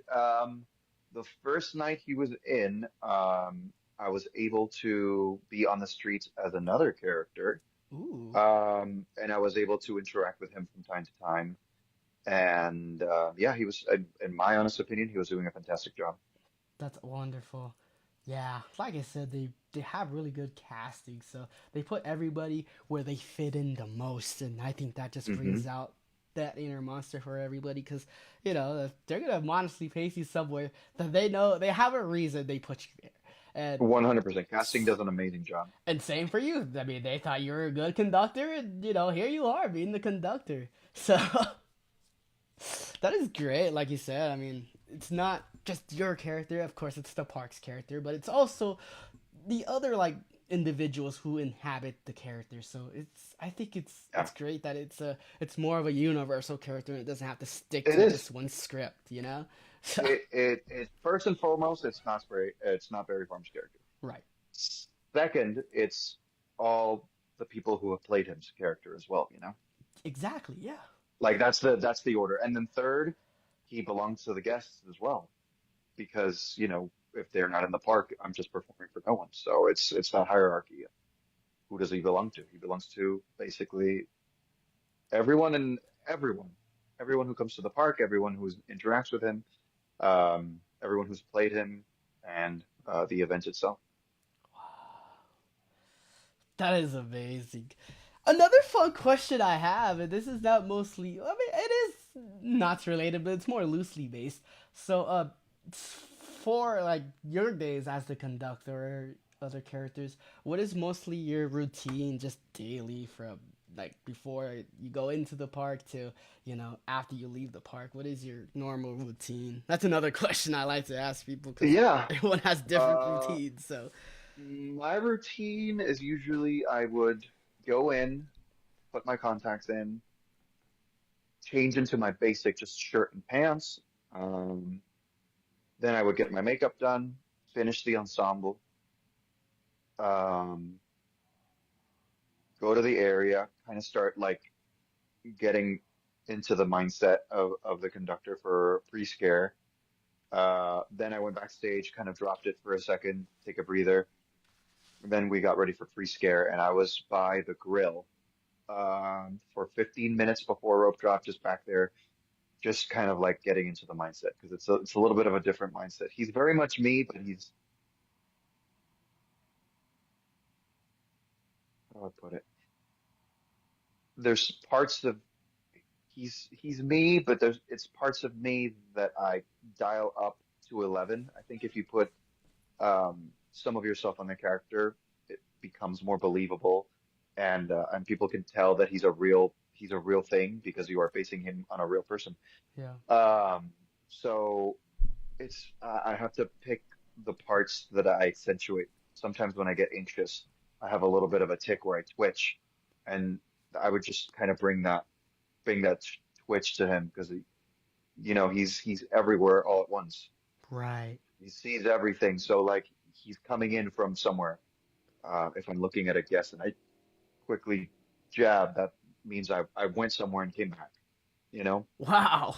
so that little like uh, and it would happen sporadic. People had to catch it, but yeah, that little twitch I had to kind of tune into my brain, and because it's a subconscious thing that happens when I'm anxious, but like now I have to do it consciously. So it's just kind of like how does that come in, and when to do it and how to do it. When does it look good? Sometimes you have to like view it as a third person perspective. I'm looking at myself and seeing how it looks. I do that with everything when I'm getting ready. I like take a step and I see myself do the twitch or the walk or a hand movement with the lantern. All my hand movements with the lantern are usually pretty precise and clean, so they look like everything is um, deliberate. So there's no wasted movement. There's nothing random about it. Even when I'm being silly or dancing or anything, everything's very precise because, precise is he has a schedule to keep. Conductors are very on the nose about time and timing. So yeah, it's important that I do that. Ooh. And then at the end of the day, I would start to take everything off. The last thing I would do is the makeup because, like I see, it's me in the mirror, but it's also him. And then I just look at myself for a little bit in silence, and then when I'm ready to put it away for the night, I just take it all off. Wow. Wow. It's like a little moment of meditation. I like that. It's just like you gotta drink everything in because when you're at Knott Scary Farm, well, I know Hmm. it's the same for Knott's Merry Farm. You intend to enjoy these roles you play. You're just having Absolutely, fun with them, and absolutely. sometimes you just lose the track of time, and then you look at your watch and you're like, holy cow, It's time to go. Yeah, it's it's time time to to go. leave. Yeah, So I it's think wild it's how fast it goes. Yeah, like a lot of especially not even in the night, just the on the night of the thing, but from when we start to when we finish the whole run. Scary Yeah, Farm season, it's like that. It's a blink of an eye. you're like, didn't I just have my auditions yesterday? It's crazy. Yeah, didn't we just do orientation? It's crazy. Miguel, I'm gonna go to the restroom real quick. I'll be right back. All right, sounds good. I'll be right back. Sounds like a plan. We'll take a quick break then.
are back, my friends, and yes, if you have been watching for a while, this is the conductor, or the man that brings the conductor to life. So, Or death, if you will. or death. That's great. So last we were talking about is your routine. So that you have such a great routine. And another question I had about your routine is, I know you've mentioned that you stick to more of the conductor's sort of guide, like more of like a conductor sort of personality. So you've mentioned that the conductor keeps time. Is there been any moments where the conductor, like, if he's like, because I know you like to interact with anybody, so it's not. I'm not saying like guest or anything. I'm saying like just for fun, like just if you're like not having an interaction, would there be a time where the conductor would get a little irritated or just mad that he's not on time or something like that? Or how does he handle just being behind a little bit? He's gracious to guests and monsters. He's always, like I said, I always go from a perspective of kindness and grace. Um, I make sure to excuse myself if like I was late to like Goring. I'll have to get to Goring or I'll miss the thing. Yeah. I always either told guests like, please, I'm a little behind right now, meeting my friends at Goring 20s, but if you would like to walk with me, it would be honored if you could, join me on the walk. Um, or, I would tell them if they didn't, oh, we're going this way, I'd be like, well, you know, um, I'd be more than happy to meet you when I'm back at the train at this time. Or I'm so sorry. I never refuse a photo, ever. Um, but I would just say, oh, yes, absolutely. Um, I have to go to Carnival. Can we do it as we walk? Or, oh, yeah, it's quick, perfect.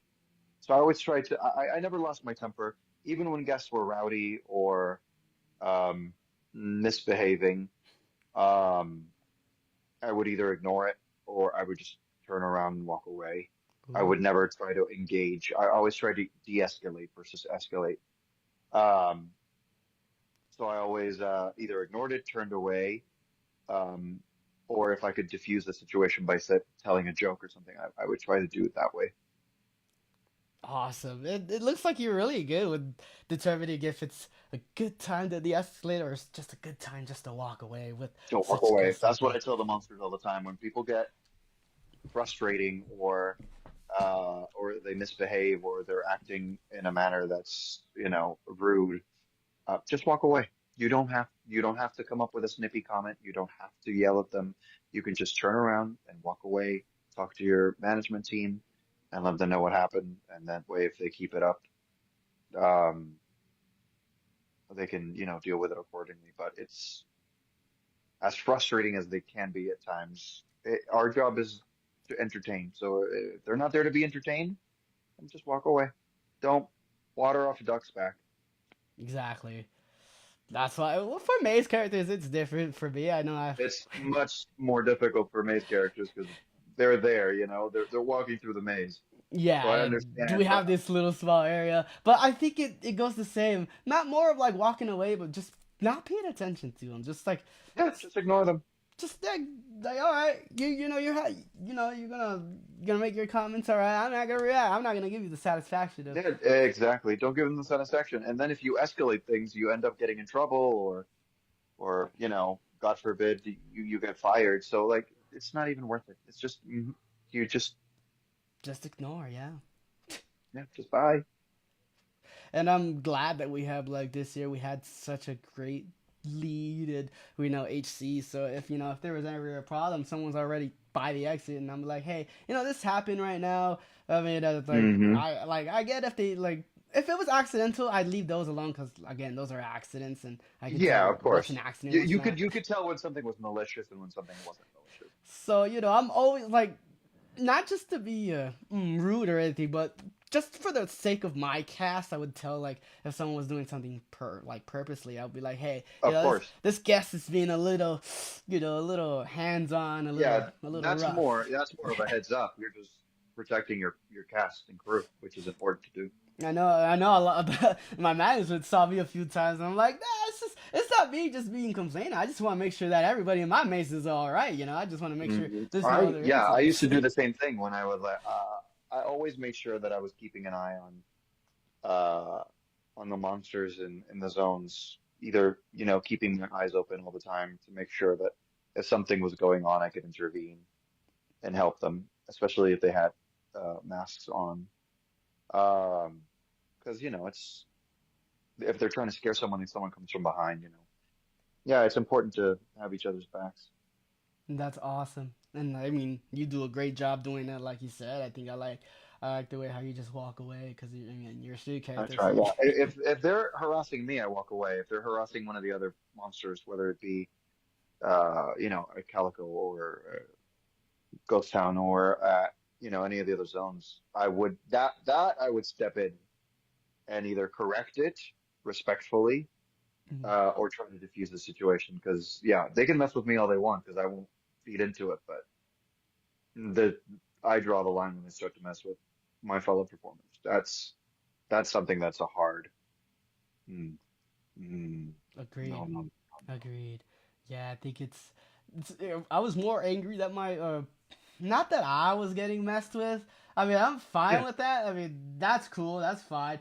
But if like my other performers are getting like harassed or punched or stuff like Hmm. that, I'm like, come on, like that. That's where I really, that's where my patience level got tested when someone was harassing the other. Because again, I don't give them the satisfaction, but it's not fair to the other performers. So yeah, that's I had to step in a couple of times this season. And since they see me as one of the park icons, they tend to respond more respectfully when I stepped in. That's good. That's really good. Yeah. Uh, Unfortunately, as sad as it sounds, I've done a few of these interviews, and most of the time when we talk about mostly safety in the park, it's always as sad as it is. This is, I think it's just uncool that it happens, but the female performers, my goodness, they are the Yeah, ones getting the most harsh, is like it's treatment. it's So um it's disappointing, and it's frustrating, and at times it, infuriating. Yeah, that it was the female performers, agreed. especially the things that happen. You know what I mean? It's just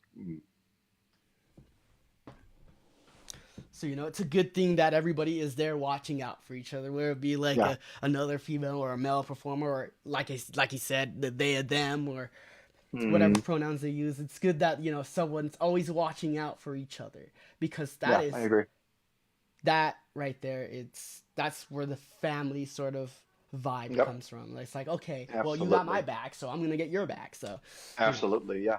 that has been mostly for me. That's been the whole mo. Just hey, if someone's gonna watch me, I'm gonna watch someone else. So, and I'm gonna watch them back, of course. But Yeah, it's always passing it absolutely. on. It's always looking out for each other. It's always being like that, like you say, family.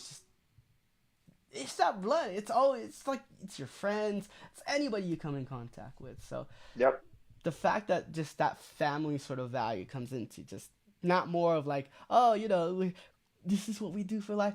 It's more of like, okay, we're not just here just to scare, but we're also here to protect each other. Because like Yeah, absolutely. I'm telling you, that has worked out. Like the whole family thing has worked out with the escalate. Because I've never had like problems with any of my cast getting into troubles like that. Because Hmm. we're always there for each other. Someone would say Yep. something and be like, "Hey, this is not cool," and so Hmm. obviously when we'd hear it in the break room, we'd always comfort each other. Like, "Hey, you all right? Is there anything we can do for Yep. you? Do you need water or Absolutely. anything?" And I Hmm. love that. I just love that about the Knotts family. It's just we're I always there agree. for each other. So another fun question is, hmm, going back to like the modern day conductor, what kind of music would you think he'd enjoy? That's a good one. He would listen to old school country western and folk music. The song that goes through my head whenever ever I'm the conductor. There's a, let me see what it's called. It's an old song called, I think it's called The Black Train. It was used on Over the Garden Wall.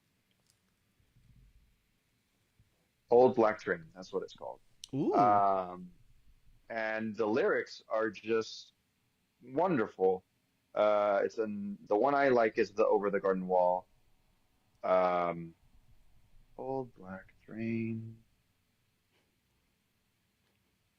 train lyrics, and I'll read them out because they're lovely.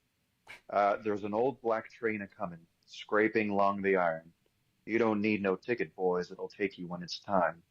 Ooh. Now come on now, young strangers. Weren't you someone's son? How'd you find this depot? 'Cause it ain't where you belong.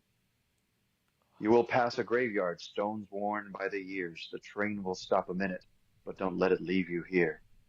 Well, the coachman is my brother, the engineer's my friend. They'll get you more acquainted by the time you reach the end. This journey is a long one. It'll take you all around.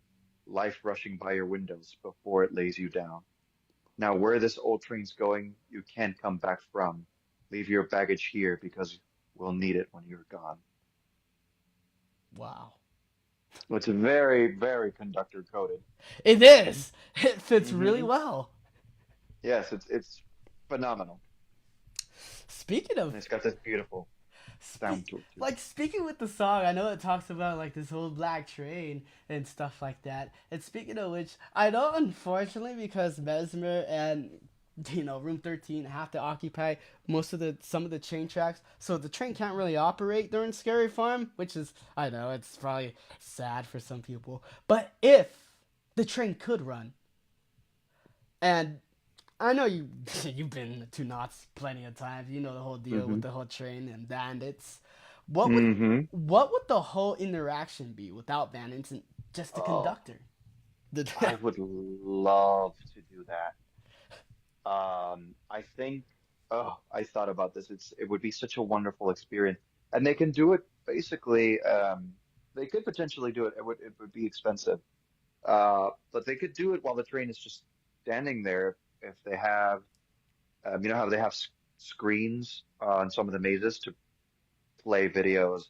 yeah. Um, if they had screens on the windows and it made it look like you were going through, like you Ooh. were moving, and the conductor comes in through the first car and just a little bit of fog rolls into the train cars.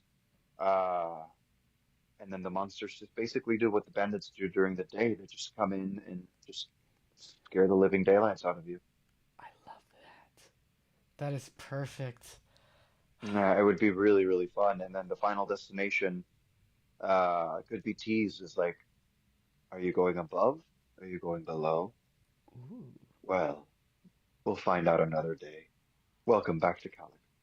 And just let people right off the train.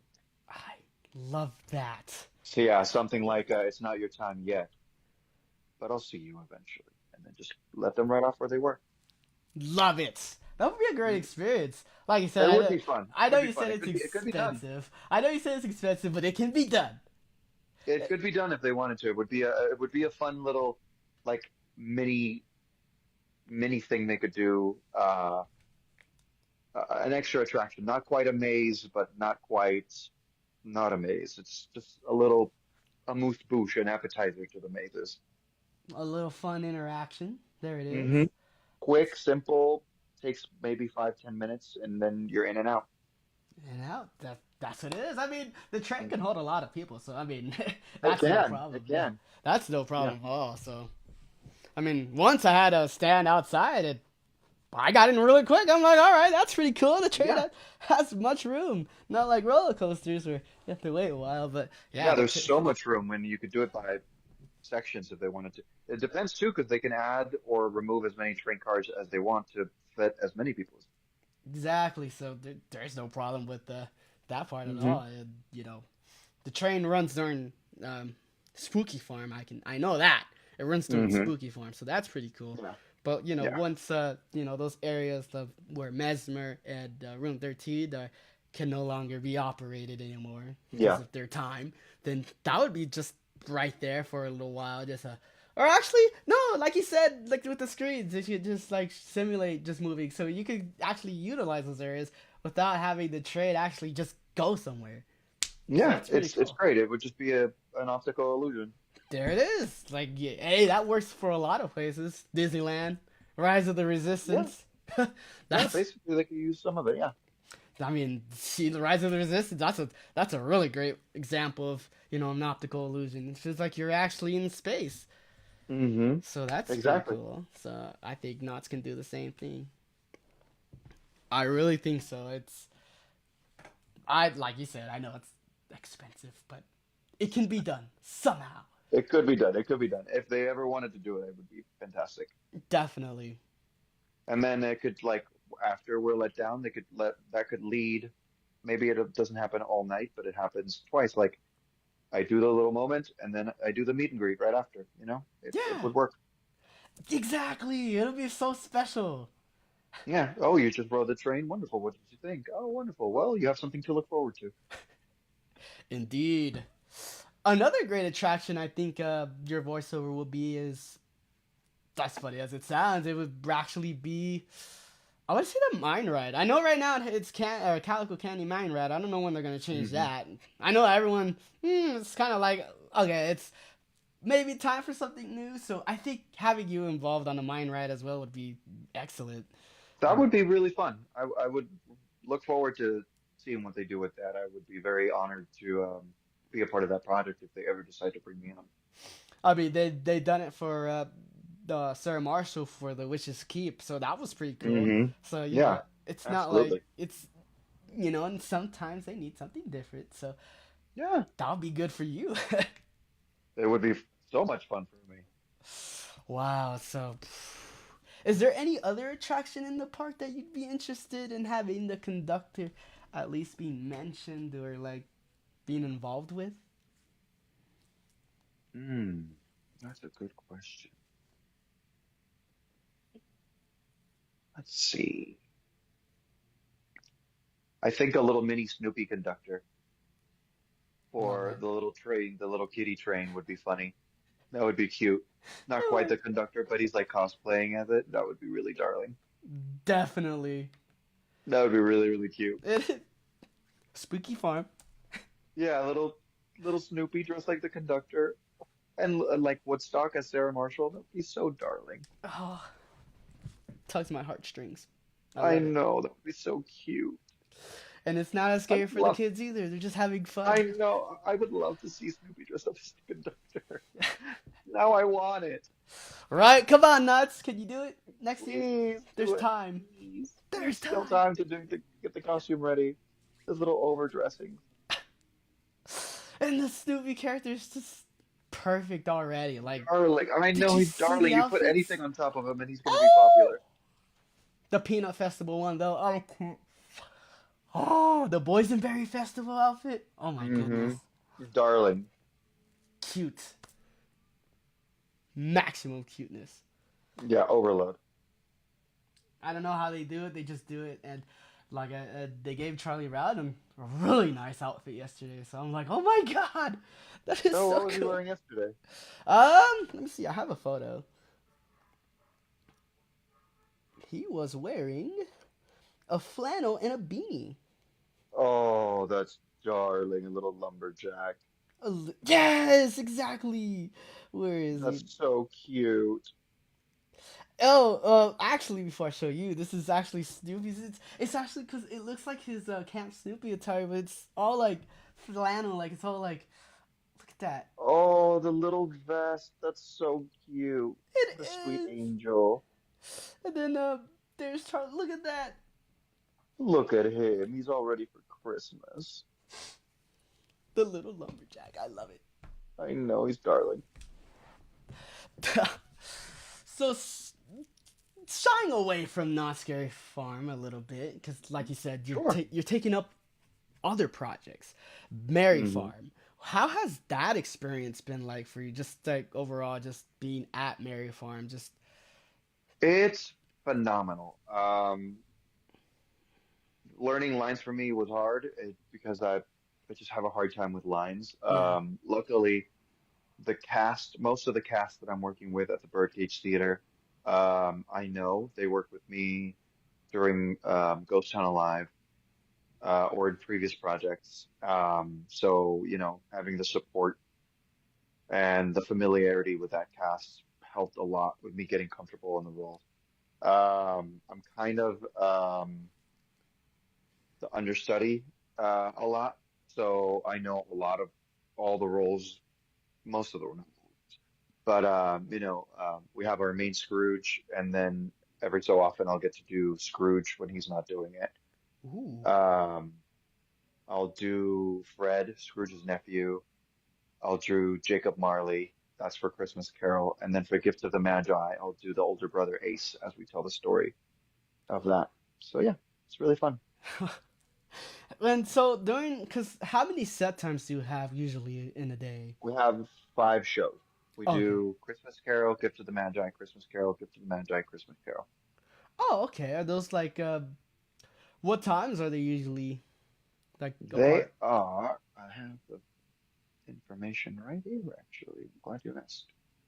They are 12:45 Christmas Carol, 2:15 Gift of the Magi, 4 o'clock A Christmas Carol, 5:30 Gift of the Magi, and 6:45 A Christmas Carol. That's obviously if everything's going according to plan and working perfectly and no one is not there that day. If someone isn't able to make it for the day, we'll do either all Christmas carols or we'll do all Gift of the Magi's, depending on what the staffing is. Definitely. That's awesome. For like these schedules, during your breaks, is there anything particular you like to, like how much breaks do you get in between those shows, and do you get to? We get around 20 minutes or so, I think, I believe, 20 to sometimes 30. I just like to relax, rest my voice. Uh, Especially there's a lot of singing. We sing in the shows, so I just don't want to blow up my voice, Yeah. and I just want to relax and sit. Um, when I do Fred and Marley and Christmas Carol and Ace and the Magi, because that's all on the same day, the same track. Yeah. There's a lot of changing in and out, and that can be exhausting physically because I'm taking all this off and putting it on, and taking it off and putting it on. They all have different costumes. Right. But when I'm on Scrooge, that day is emotionally just devastating. I'm twice as tired Yeah. when I do Fred Marley Ace because you start as this one character and then you end and you know I don't know who does and doesn't. I feel like we've all seen at least everyone's seen Muppet Christmas Carol. Yeah. At least we've all seen Muppet Christmas Carol. But and if you haven't, shame on you. Go watch Muppet Christmas Carol right after we're done with this. Um, but you know, you start as this character, and then in the middle, you start to change, and then when you find out about Tiny Tim, like that emotionally is just oof. And then when you see Future and he shows you that you're dying, and you have this again, this just complete emotional breakdown. Um, and I just break down, and it's just 3 times a day I'm just crying and crying and Wow. crying and crying, and then coming back right after crying my heart out. I come back and I'm alive and I'm happy again. It's so emotionally taxing. So I just like to sit there and just unwind and decompress. I almost said decompose. We've been talking about Scary Farm so long that it just comes right back. Um, but yes, decompress, not decompose. I still have a couple of months before I decompose. A good question I have, and I know it's adding to the emotional part of the character when you have to cry is a lot, and a lot of people don't know how to, get good like just the crying, just the waterworks going. Have is there? You don't have to share, but is there like any advice you can give to people who need to do like a crying role but can't really just force themselves to cry? Absolutely. If the text is supposed to make you cry, just don't think about them as lines. Think about it as having a conversation. If that conversation you're having with someone else is heartbreaking, then you will cry. Just you have to forget about them as lines and think about it as a conversation. Yeah. Um, when uh, and then obviously you draw from previous experiences. If you don't have the experience, then it might be a little bit harder. Yeah. Um, but there's a part in the show where, again, this is a spoiler alert, but this book's been out for 200 years, so this is on you. And at least if you've seen the Muppet Christmas Carol, then you know it. Um, but there's a point where the ghost of Christmas past is taking Scrooge through his past. Obviously, that's his job. And his then fiance breaks up with him. In Mm-hmm. our show, she's called Belle. Sometimes she's called Isabel, depending on what version you're seeing. Um, and it's heartbreaking. That text of her saying like, "You don't love me anymore. You love something else more than me. It's money. Um, you're not the person you were. I can't do this anymore." Like that. That's heartbreaking to hear. It doesn't matter who you are. Um, Breaking up is hard, and again, if you forget about that they're lines and that you're talking to another person and they're saying these things to you, not to the character, but to you specifically, Yeah. um, it's sad. And then add upon that, if you're thinking like this person is actually breaking up with me, that brings in the tears. Or, when the Ghost of Christmas Future shows him that Tiny Tim is alive, this is again, you hear Bob Cratchit talking about his poor boy in the cemetery and his wife trying to comfort him, and this is a child that's died. So if you're hearing someone, not just it's not just an actor performing a role. What I try to envision is like that is a person talking about their child who's passed away, and it's technically my fault that that happened. Wow. It's gonna hit you. Not so much. It's not Bob Cratchit. It's it's Bob Cratchit is someone who Scrooge knows. So this is a friend of mine, someone I know personally, whose child died because I didn't help. Like this person, Victor didn't help. And if you make it personal and you forget that it's a character and you forget that it's a line, then hopefully it'll start to trigger someone. And if you've had loss in your life, I'm sure most of us have had some contact with someone we know passing away. Yeah. You just kind of put it in that way as well. That will help as well. But yeah, if you forget about it being a character and that people are watching, you're just listening to this person and you're reacting in real time, it helps a lot. And I wanted to ask us a add on to that question is when you forget lines, does it sometimes like and I don't know how Knott's like nice to And do, I but and do I they? forget I forget a lot of lines. Let me tell you, like I said, lines are hard for me. So like when you just forget about the lines and you're just in the moment, like are they all right with you improvising? Because I know they want you to stay closer like with the lines, but how do they feel about just improvising if it's like still close to the story? As long as it's actually like, oh no, I forgot my line. And like I said, I worked with all these people for 99.9% of them for Ghost Town Alive. Yeah. So we know how to cover for each other. Um, if as long as it's sorry, I forgot this line, and not like I'm changing the line every time I say it, Yeah. then it's okay. Like, oh, listen, the line says,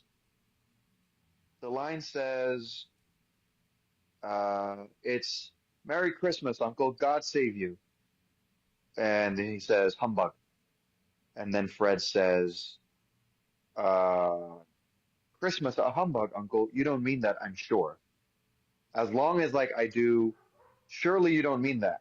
One night, hey, you did that. Oh, yeah, sorry, I flipped the line. But if I go every night and I go, Christmas, a humbug, Uncle, surely you don't mean that. Then I've changed the line, even if it's the kind of the same.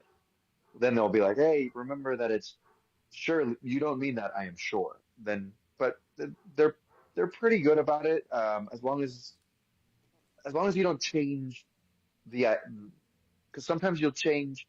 a word and it'll change how that impactful that line is. Right. As long as you keep the impact, they're pretty decent about it. They're pretty understanding. Wow.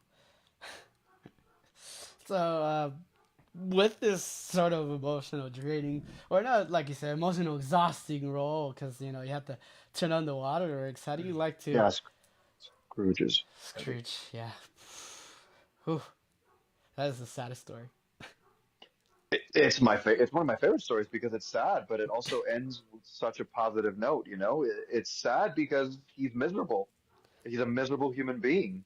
Exactly. Um, he made himself sad. He chose to be a miserable bastard. Um, so when he comes out of the other end, this wonderful, bright, great human being, it's sad in a happy way. Yeah. Happy sad. It always reminds you to always to keep yourself level.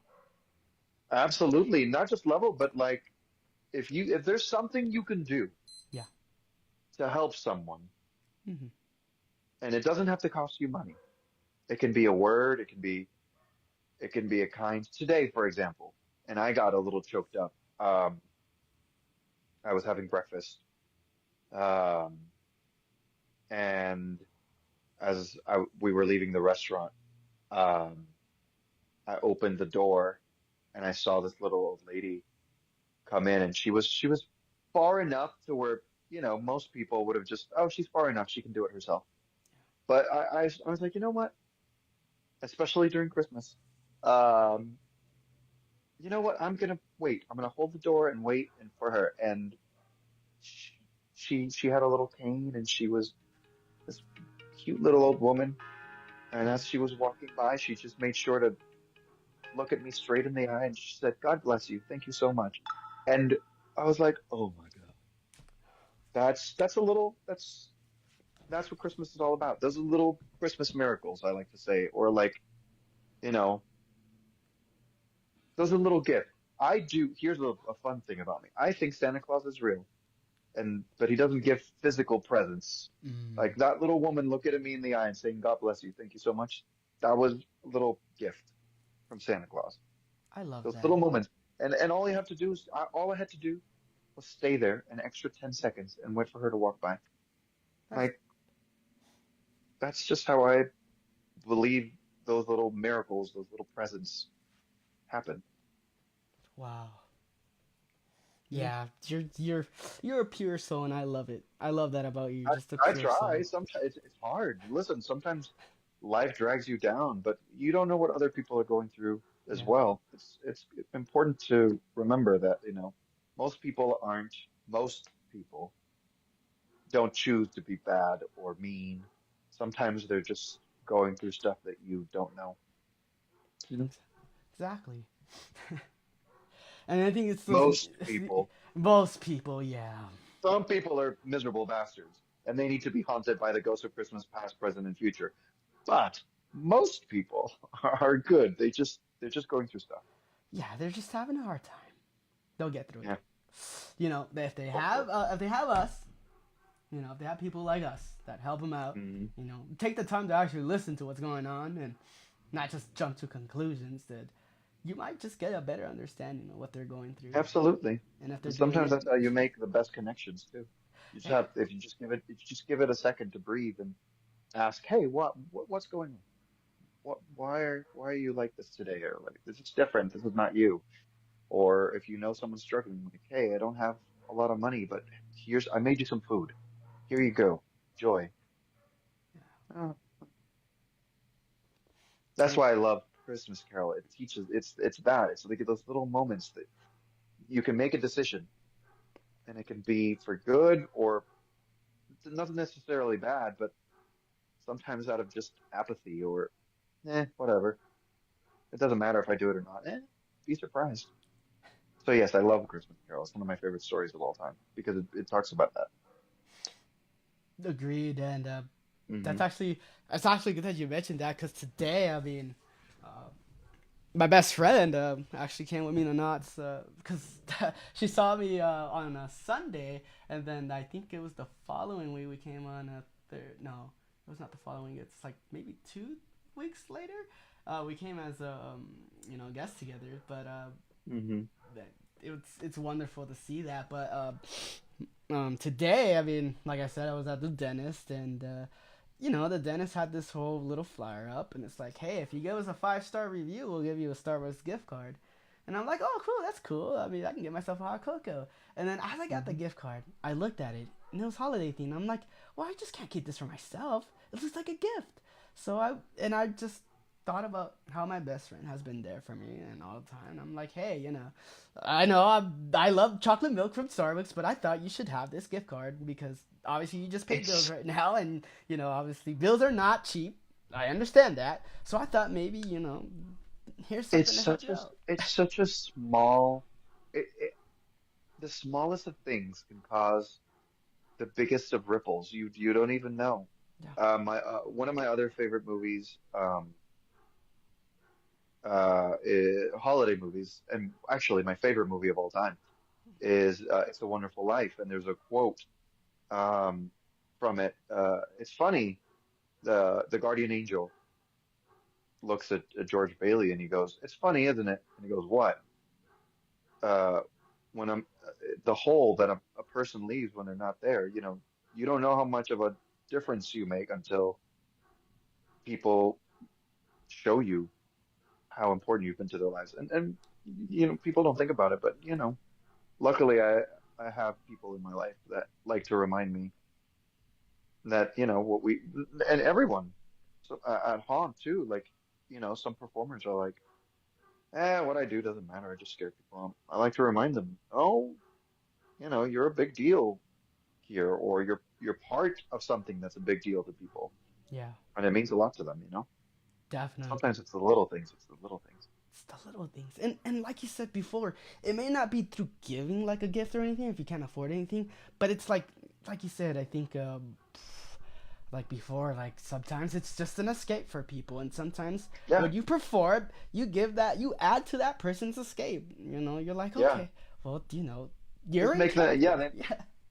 they might not be having a hard time, and then those 2, 3, 4, 5 hours they go to the park. It's the one time that they feel happy, and we're part of that. All of us are part of that. Yep. You and me, everybody in the Yeah, park. absolutely. It's something about the holidays that just brings out the best of people. I hope so. That's my wish and my hope. That's all I can ever ask for. Hmm. Just just 1 month at least. At the very least. Just But I know it's too much, but just 1 month. Just but remember the reason. since we were talking about a Christmas Carol, Hmm. it would just be nice if people could honor Christmas in their heart and keep it all year long. And agreed. I wouldn't mind it.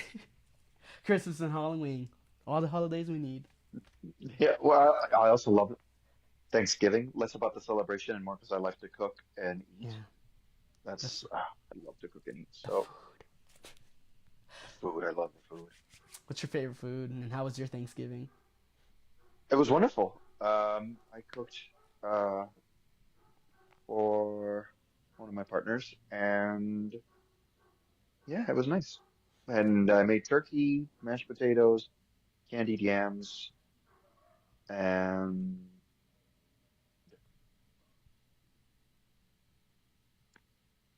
what else did I do? Turkey, mashed potatoes, candied yams. Oh, and green beans. Ooh, green beans are popular. Oh, I killed them this year. Mm, very good. It's funny because when I was at my appointment, even the nurse that was taking my X-ray, she's like, "Yeah, I love green beans, especially green bean casserole." I'm like, "Oh, wow!" So, yeah, I did a take on. I like cooked them I steamed them, and then I did some olive oil, tossed them with sliced almonds, some garlic, some sliced almonds, and then I put the little crispy onions on top. Oh, very good. wow. Ooh, that's amazing. That sounds so good.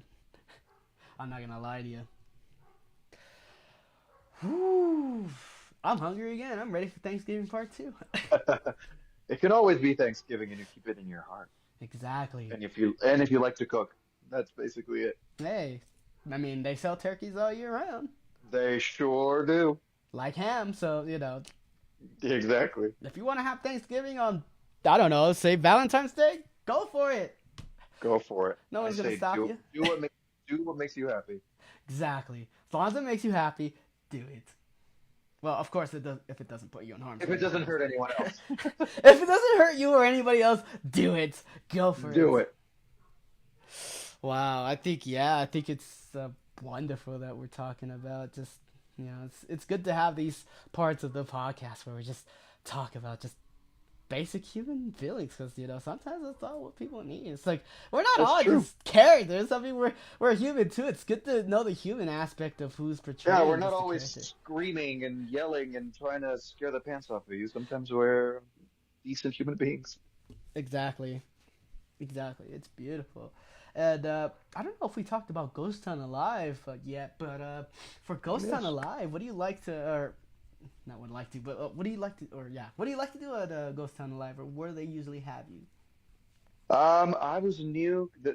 This last summer was my first year doing it, and they had me as kind of a music man slash Dr. Terminus from Pete's Dragon uh, villain, but you didn't know he was a villain because he was so charming and he would, he could charm the pants off of anyone. He could sell a ketchup lollipop to a woman in white gloves. Um, he could sell a toothless man a toothbrush. You know what I mean?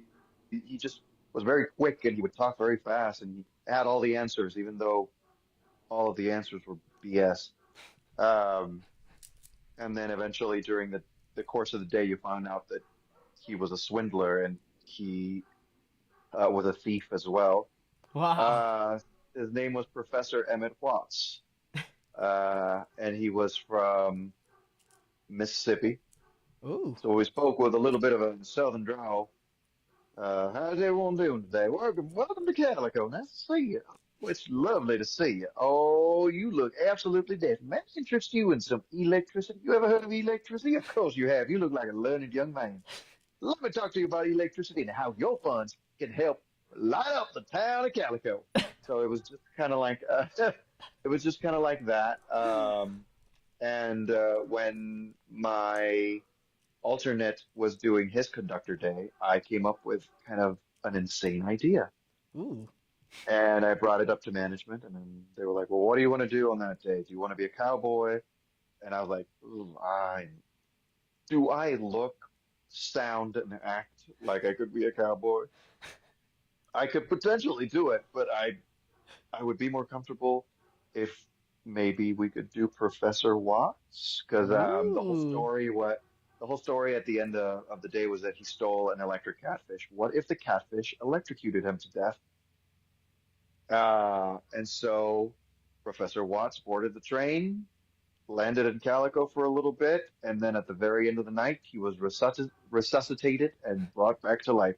So he's Love seen it. a little bit of the afterlife, and hopefully, if again, like I said, I'll always want to come back. If they have me, I will always come back.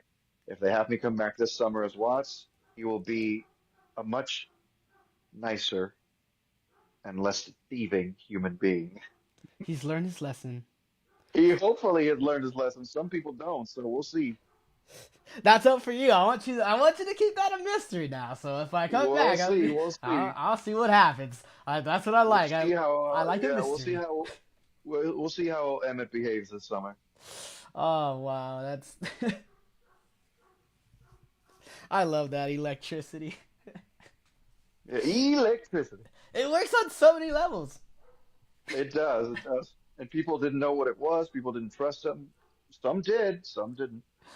Wow. Yeah, he was a lot of fun. The accent, losing the accent was the hardest thing. It took me about a week or so to stop talking like this. I remember I got into a little bit of a fender bender leaving Knott's one day, and everyone was fine. Nothing bad happened. There was really no damage to the cars. Yeah. But I got out of the car and I was like, "I'm so sorry. I completely apologize. I did not see you there." And my friend who was with me was like, "Accent." I was like, I apologize. So sorry to have done this, but like it right off, I came out of the thing and I was just still thinking like, I do apologize as my mistake. I did not see that you were backing up. I apologize. If you'd be so kind as to not file this as a claim, I would very, very, very appreciate it. And they didn't, which was really kind. Maybe the Yeah, accent works. I don't know. Charm, I think that yeah. southern charm. I'm telling you, it's your character. It's working in and outside of knots. So Yeah. watch out. With great power comes great responsibility. hmm Luckily, I'm not like Professor Watts at all, Oh, so I good. don't. Yeah, I'm more like the conductor than I am Professor Watts. That's yeah, that's beautiful. And the Because fact that you he's and the fact that you say that like even after the event you still have to be like, oh wait, this is not my normal voice, and then yeah, talk. that one was hard. The conductor is just me. After it, I just put my voice back to normal, but definitely Watts was hard because I had to talk in that accent for like 8 hours a day, so it was just there, and it was all summer long. I guess that's a good way to build an accent. It sure is. Love it. I like I said, you have just your voices are just wonderful. I wow. Has there ever been a time when you were working either like Mary Farm or like Ghost Town Alive or just the Boysenberry Festival, any like of the Knott's events, have you accidentally used a different like park voice and you're like, oh wait, hold on, that's the wrong voice? Um, I think the only thing sometimes I slipped out of my like at the first week of Ghost Town Alive, it's it was hard to keep the accent until like it took charge and then it like just took a hold of me completely. Oh, Like I said, yeah, it took me a week or two to lose it. right. Yeah. I think the same for me. Not this year, but mostly my second year.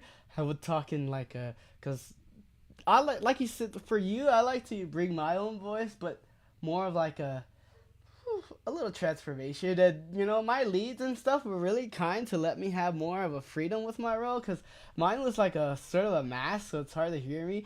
But Yeah. I would speak like baby English because my character was babyface in Chilling Chambers. So Mm-hmm. sometimes I would just babble and be like, and then sometimes you're like, oh, are you here to see the doctor? He saw me already. He's in the padded room if you want to go in there. So, Excellent. Don't change a thing. I love it. and so it's funny because when because I work at Pizza Hut my daily job, and I'll be like, hi people. And they're like, why are you talking like It that? I'm like, it oh just wait. it stays with you. It's weird. That was It, me with bots. I would be talking on the phone to my family, and they'd be like, "What are you doing? What is this? Why are you doing this?" I'm like, "I can't help it." why are you talking? Are you my friend? You're talking in a different accent. I don't. Mama, I'm so sorry. I can't help myself. Have you ever just for fun, like just prank called the family member with that voice? Uh, no. The one I like to do, the voice I like to do to freak people out is Goofy's voice. I used to do it backstage as the conductor. Um, I'll be like, what if today the conductor was just like, what? Conductor, I open the portals. Yep. Oh, And people will be like, what was that? Welcome, foolish mortals, to not scary form. that is so spot on. I I'm try. where okay. So I know you said earlier that poor impressions lead to better characters, but that is not a poor impression. That is a hundred No, percent spot on. that one is one of the ones that, like I said, as a child, I would listen and look, and at first it just sounded terrible. It didn't sound like him at all. Uh, but then, you start practicing and practicing and practicing.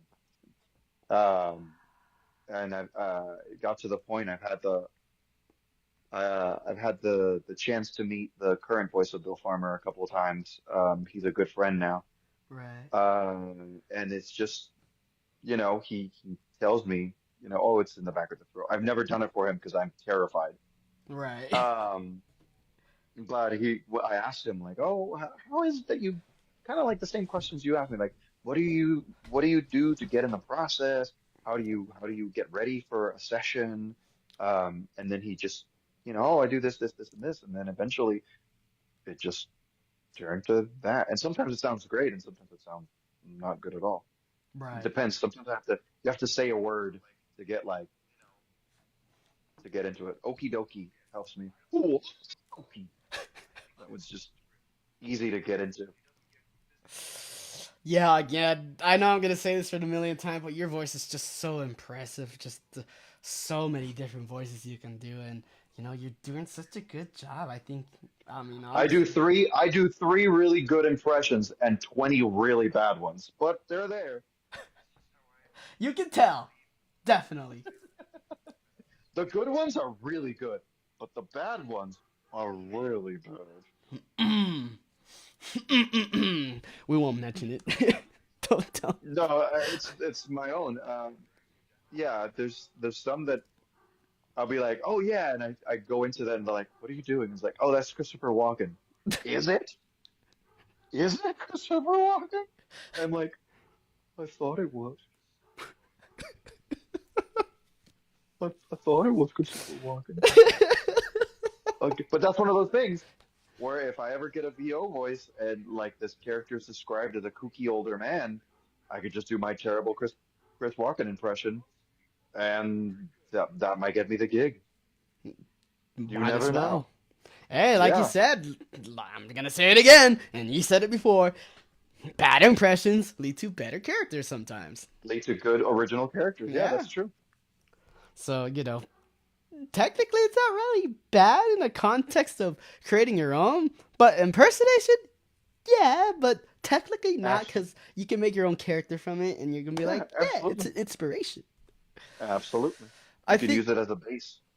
uh another fun question I had, and it's not scary fun related. It's who are you like you said, I know you did most of your like your self taught and multiple different like accents and stuff like that.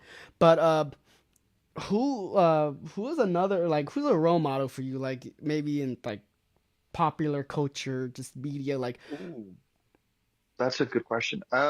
Well, I mean, I'm of the age where when I was younger, Jim Carrey was really like I remember seeing like the first movie he ever made, even before Ace Ventura, Once Bitten. And I was like, ooh, this guy's funny. And then I saw Earth Girls Are Easy. I was like, oh my God, this guy is so funny. And then I saw him in Living Color. I'm like, this guy's incredible. And then he started doing Ace Ventura and The Grinch, and um, I will, and people who have seen me at the Birdcage Theater can absolutely know that like my version of Ebenezer Scrooge is 90% Jim Carrey in the Disney movie of A Christmas Carol, directed by Robert Zemeckis, and 10% um, uh, George Bailey from It's a Wonderful Life. It's just literally, just him, just and what do you want? The only problem is he's British in the movie, and we're doing it in uh, Calico, so I have to take out the British out of it. But yes, Bob mm, Cratchit, where do you think you're going? Like that's basically just Jim Carrey. So Jim Carrey was a huge influence as far as like doing voices and faces and uh, doing physical comedy and gags of that sort of thing. He was a huge influence. yeah, I think Jim Carrey's great. I can tell you that Hmm. he's one of the greatest. I think my favorite, I know it's gonna sound I know it's gonna sound kind of modern, and like I'm saying, like I said, I'm trying to watch a lot more movies now and that I'm older because I have some time to kill now. But my favorite Jim Carrey role is definitely his Sonic role. Ah, That's very new. that is very That new. is very new. I think they're coming out with the third one. I think The third one, it looks good. it does It's look not. good. It's not that it's a bad role, Mm-mm. and it's not that it's a bad movie. It's not a. It's not a wrong answer whatsoever. Right. It's just that he has Miguel. He has so many good roles. He does. You need to watch. Have you seen The Truman Show? The Truman? No, I haven't seen that one. Oh, you need to. My sweet, sweet poor child. My sweet, wonderful, innocent child. You need to watch that movie What's it because it's called? half I'm gonna The add it right here. Truman. The Truman Show. Let's see. It is half comedy, half drama, and it's absolutely brilliant. It's one of his best roles, and it's not even a full comedy. He Wow. It's incredible. He got a Golden Globe for that film Found it. or a nomination. I don't remember. Yep, that's the one. Perfect. I just added to my list. So It's phenomenal. What a great movie. That one and because like if you want to like really see his acting chops, there's a bunch of comedies you can go, but as far as The Truman Show and Eternal Sunshine of the Spotless Mind, those two movies are just his dramatic work is just as good as his comedy. yeah, but like you said, he has. There's no bad role I think he's ever done, and Well, I that's mean, just him. there is the number 23, but we don't talk about the number 23. I feel like The Majestic was misunderstood, and it's still a decent movie, but the number 23 was objectively bad. That was a bad movie. That was a bad movie. Not his fault. The writing was atrocious. Yes, the writing. It's not his fault. Okay, Good he Lord, brings magic to his characters. that movie was rough to watch because he was still trying his best, but good gracious. Could not get Ooh. anything going on that one. No, I would say skip that one if you ever see it on your list. It's tough. It really is. Like you said, he's tried his best with what he's got, but still, I don't think. I'm not saying he can't save a movie. I'm just saying that particular movie was not savable at that point. Was beyond, yeah, that was beyond life. Uh, what is it? That was beyond. I forget the word but beyond saving. It was just DNR. Do not resuscitate. Do not pass go. Do not collect $200. Go to jail. Go straight to jail. Straight to jail. Straight to jail. That's it. You don't Straight even to jail. start off under, pass Nope. go. You start off in jail, Straight in jail. and you're not allowed to leave. And yeah, no get out of jail free card. You're done. Yep, you're done. Bankrupt from the start. 100%. All right, I think it's time for me to start winding down, my friend. All right, perfect. So as we're winding down, I'll leave you with this. What, and it's one of our last questions I like to ask my guest, and that question is for people that are just coming in. People are just auditioning. A lot of people sometimes get scared and kind of back out on the last minute before their audition. What is something you want like newer talent to understand coming into a Scary Farm audition that you wish you knew yourself before, but now you could pass on your wisdom to? That's such a great question. For those who are thinking of auditioning, it's okay to be nervous.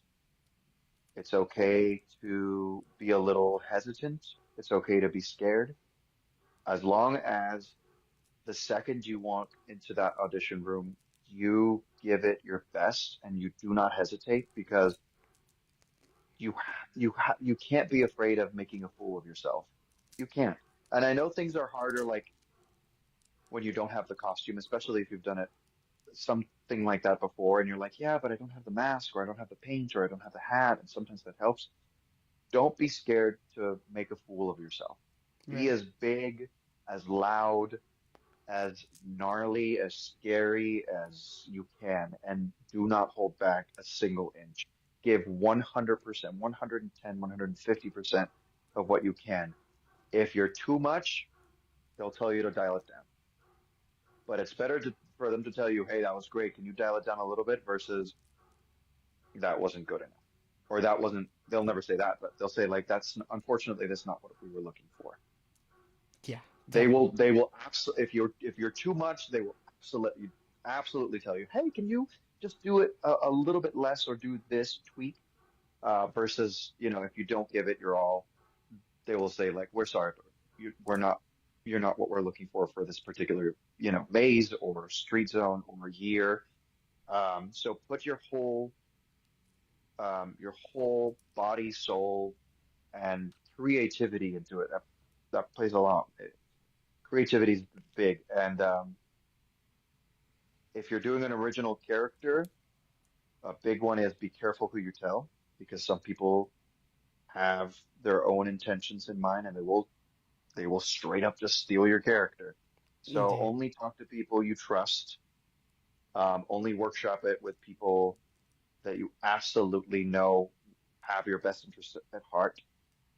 Um, the other thing is if you do get a role, whether it's streets or mazes, always be humble, always be patient, always be kind, and remember that it doesn't matter who you are, because I'm definitely not a veteran compared to some of the people I've worked with in Ghost Town, like um, Anthony Antho has been there for 20 plus years.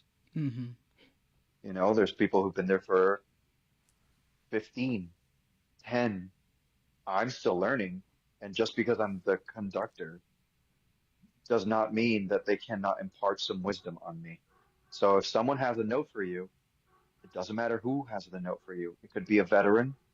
It could be someone who's been, just doing this for the first time. It's their first week. And if they like, hey, I really like that thing you do. Have you considered like doing this? Yeah. You know what? I didn't think about that. You don't have to you don't have to take the advice, or you can at least try it out and see if it works. Yeah. Um, but don't have an attitude about it. Excuse me, do you know who I am? Do you know what I do? Do you know what my character even is? No. Again, be kind, be gracious, be patient, um, and be willing to take notes from everyone. Doesn't matter who's giving you the note. Be open because you don't know. It could be your new best gag. It could be the thing that like changes the character completely. So those are my things.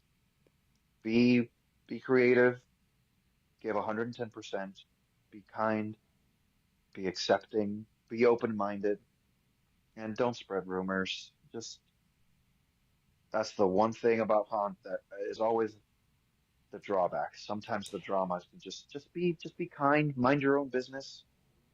If it's not concerning you, just leave it be, leave it alone. Don't worry about other people. If it's not affecting you, just let it go. And if it is affecting you, talk to management. Don't spread rumors. That's literally all I can say. That's how things get out of control fast. That's how things gets out of control. It's the same as guests. Why escalate when you can just ignore it? If it's not affecting you or your performance, and it's not an HR concern, who cares? Just let it go. Now, obviously, if it's an HR concern, bring it up to management. Well, But yeah. like that's a whole other story, you know. Yeah. That's why we take a class every time we go through orientation because some things are important to bring up. But yeah, if it's like not concerning you and it's not a big deal and it's not impacting your performance, then just let it go. And if it's bad enough that you have to bring it up to management, then do so, and they'll take the appropriate action. So that's my words. No drama. Be kind. Be yourself. Give 110%. Perfect. And with that, that should end this episode because our friend here, the conductor, needs to wind down and get his mind set for the next few days because it's gonna be Yeah. fun. It's gonna be a long day tomorrow and Sunday, but I look forward to it. So I'm excited to go back. A week is too long to be away. Exactly, it is. So I am gonna end the stream here, but I'm not gonna let him go yet. I'm gonna, say my goodbyes. We're gonna wrap things up on our side as, just guests and hosts. So with that, I hope you all enjoyed this episode, and I can't wait to have the next episode. Again, this is the episode of the season. Mr. Conductor, I hope you had fun on this episode as much as I did. I was looking forward to it Absolutely. when I first met you. Starstruck, of course, I forgot to mention. I was starstruck when I finally met you. I'm like, oh. But, I'm just a guy. People who always like, oh my God, it's the conductor. I was like, I'm just a theater nerd who's really passionate about his job. That's all I am. all right, awesome. All right, everybody, thank you so much for tuning in tonight. I hope you guys enjoyed this episode. We'll be back with more episodes pretty soon. And yeah, stay tuned for the 21st. The announcement's going to be made soon. I just got to make the final details with everybody involved with that one. But with that being said, I'm signing out. Thank you all so much for coming, and see you on the next episode. Thank you again, Mr. Conductor, and I'll see you. Well, no, I'll see you around the park. I'll see you in the fog, and if not the fog, I'll see you in the snow. Perfect. Good night, everybody. And like I said, I'm going to Good end night. things with the conductor. So take care of yourselves and, be kind. And And each other. exactly. Good night, everybody. Good night. Okay.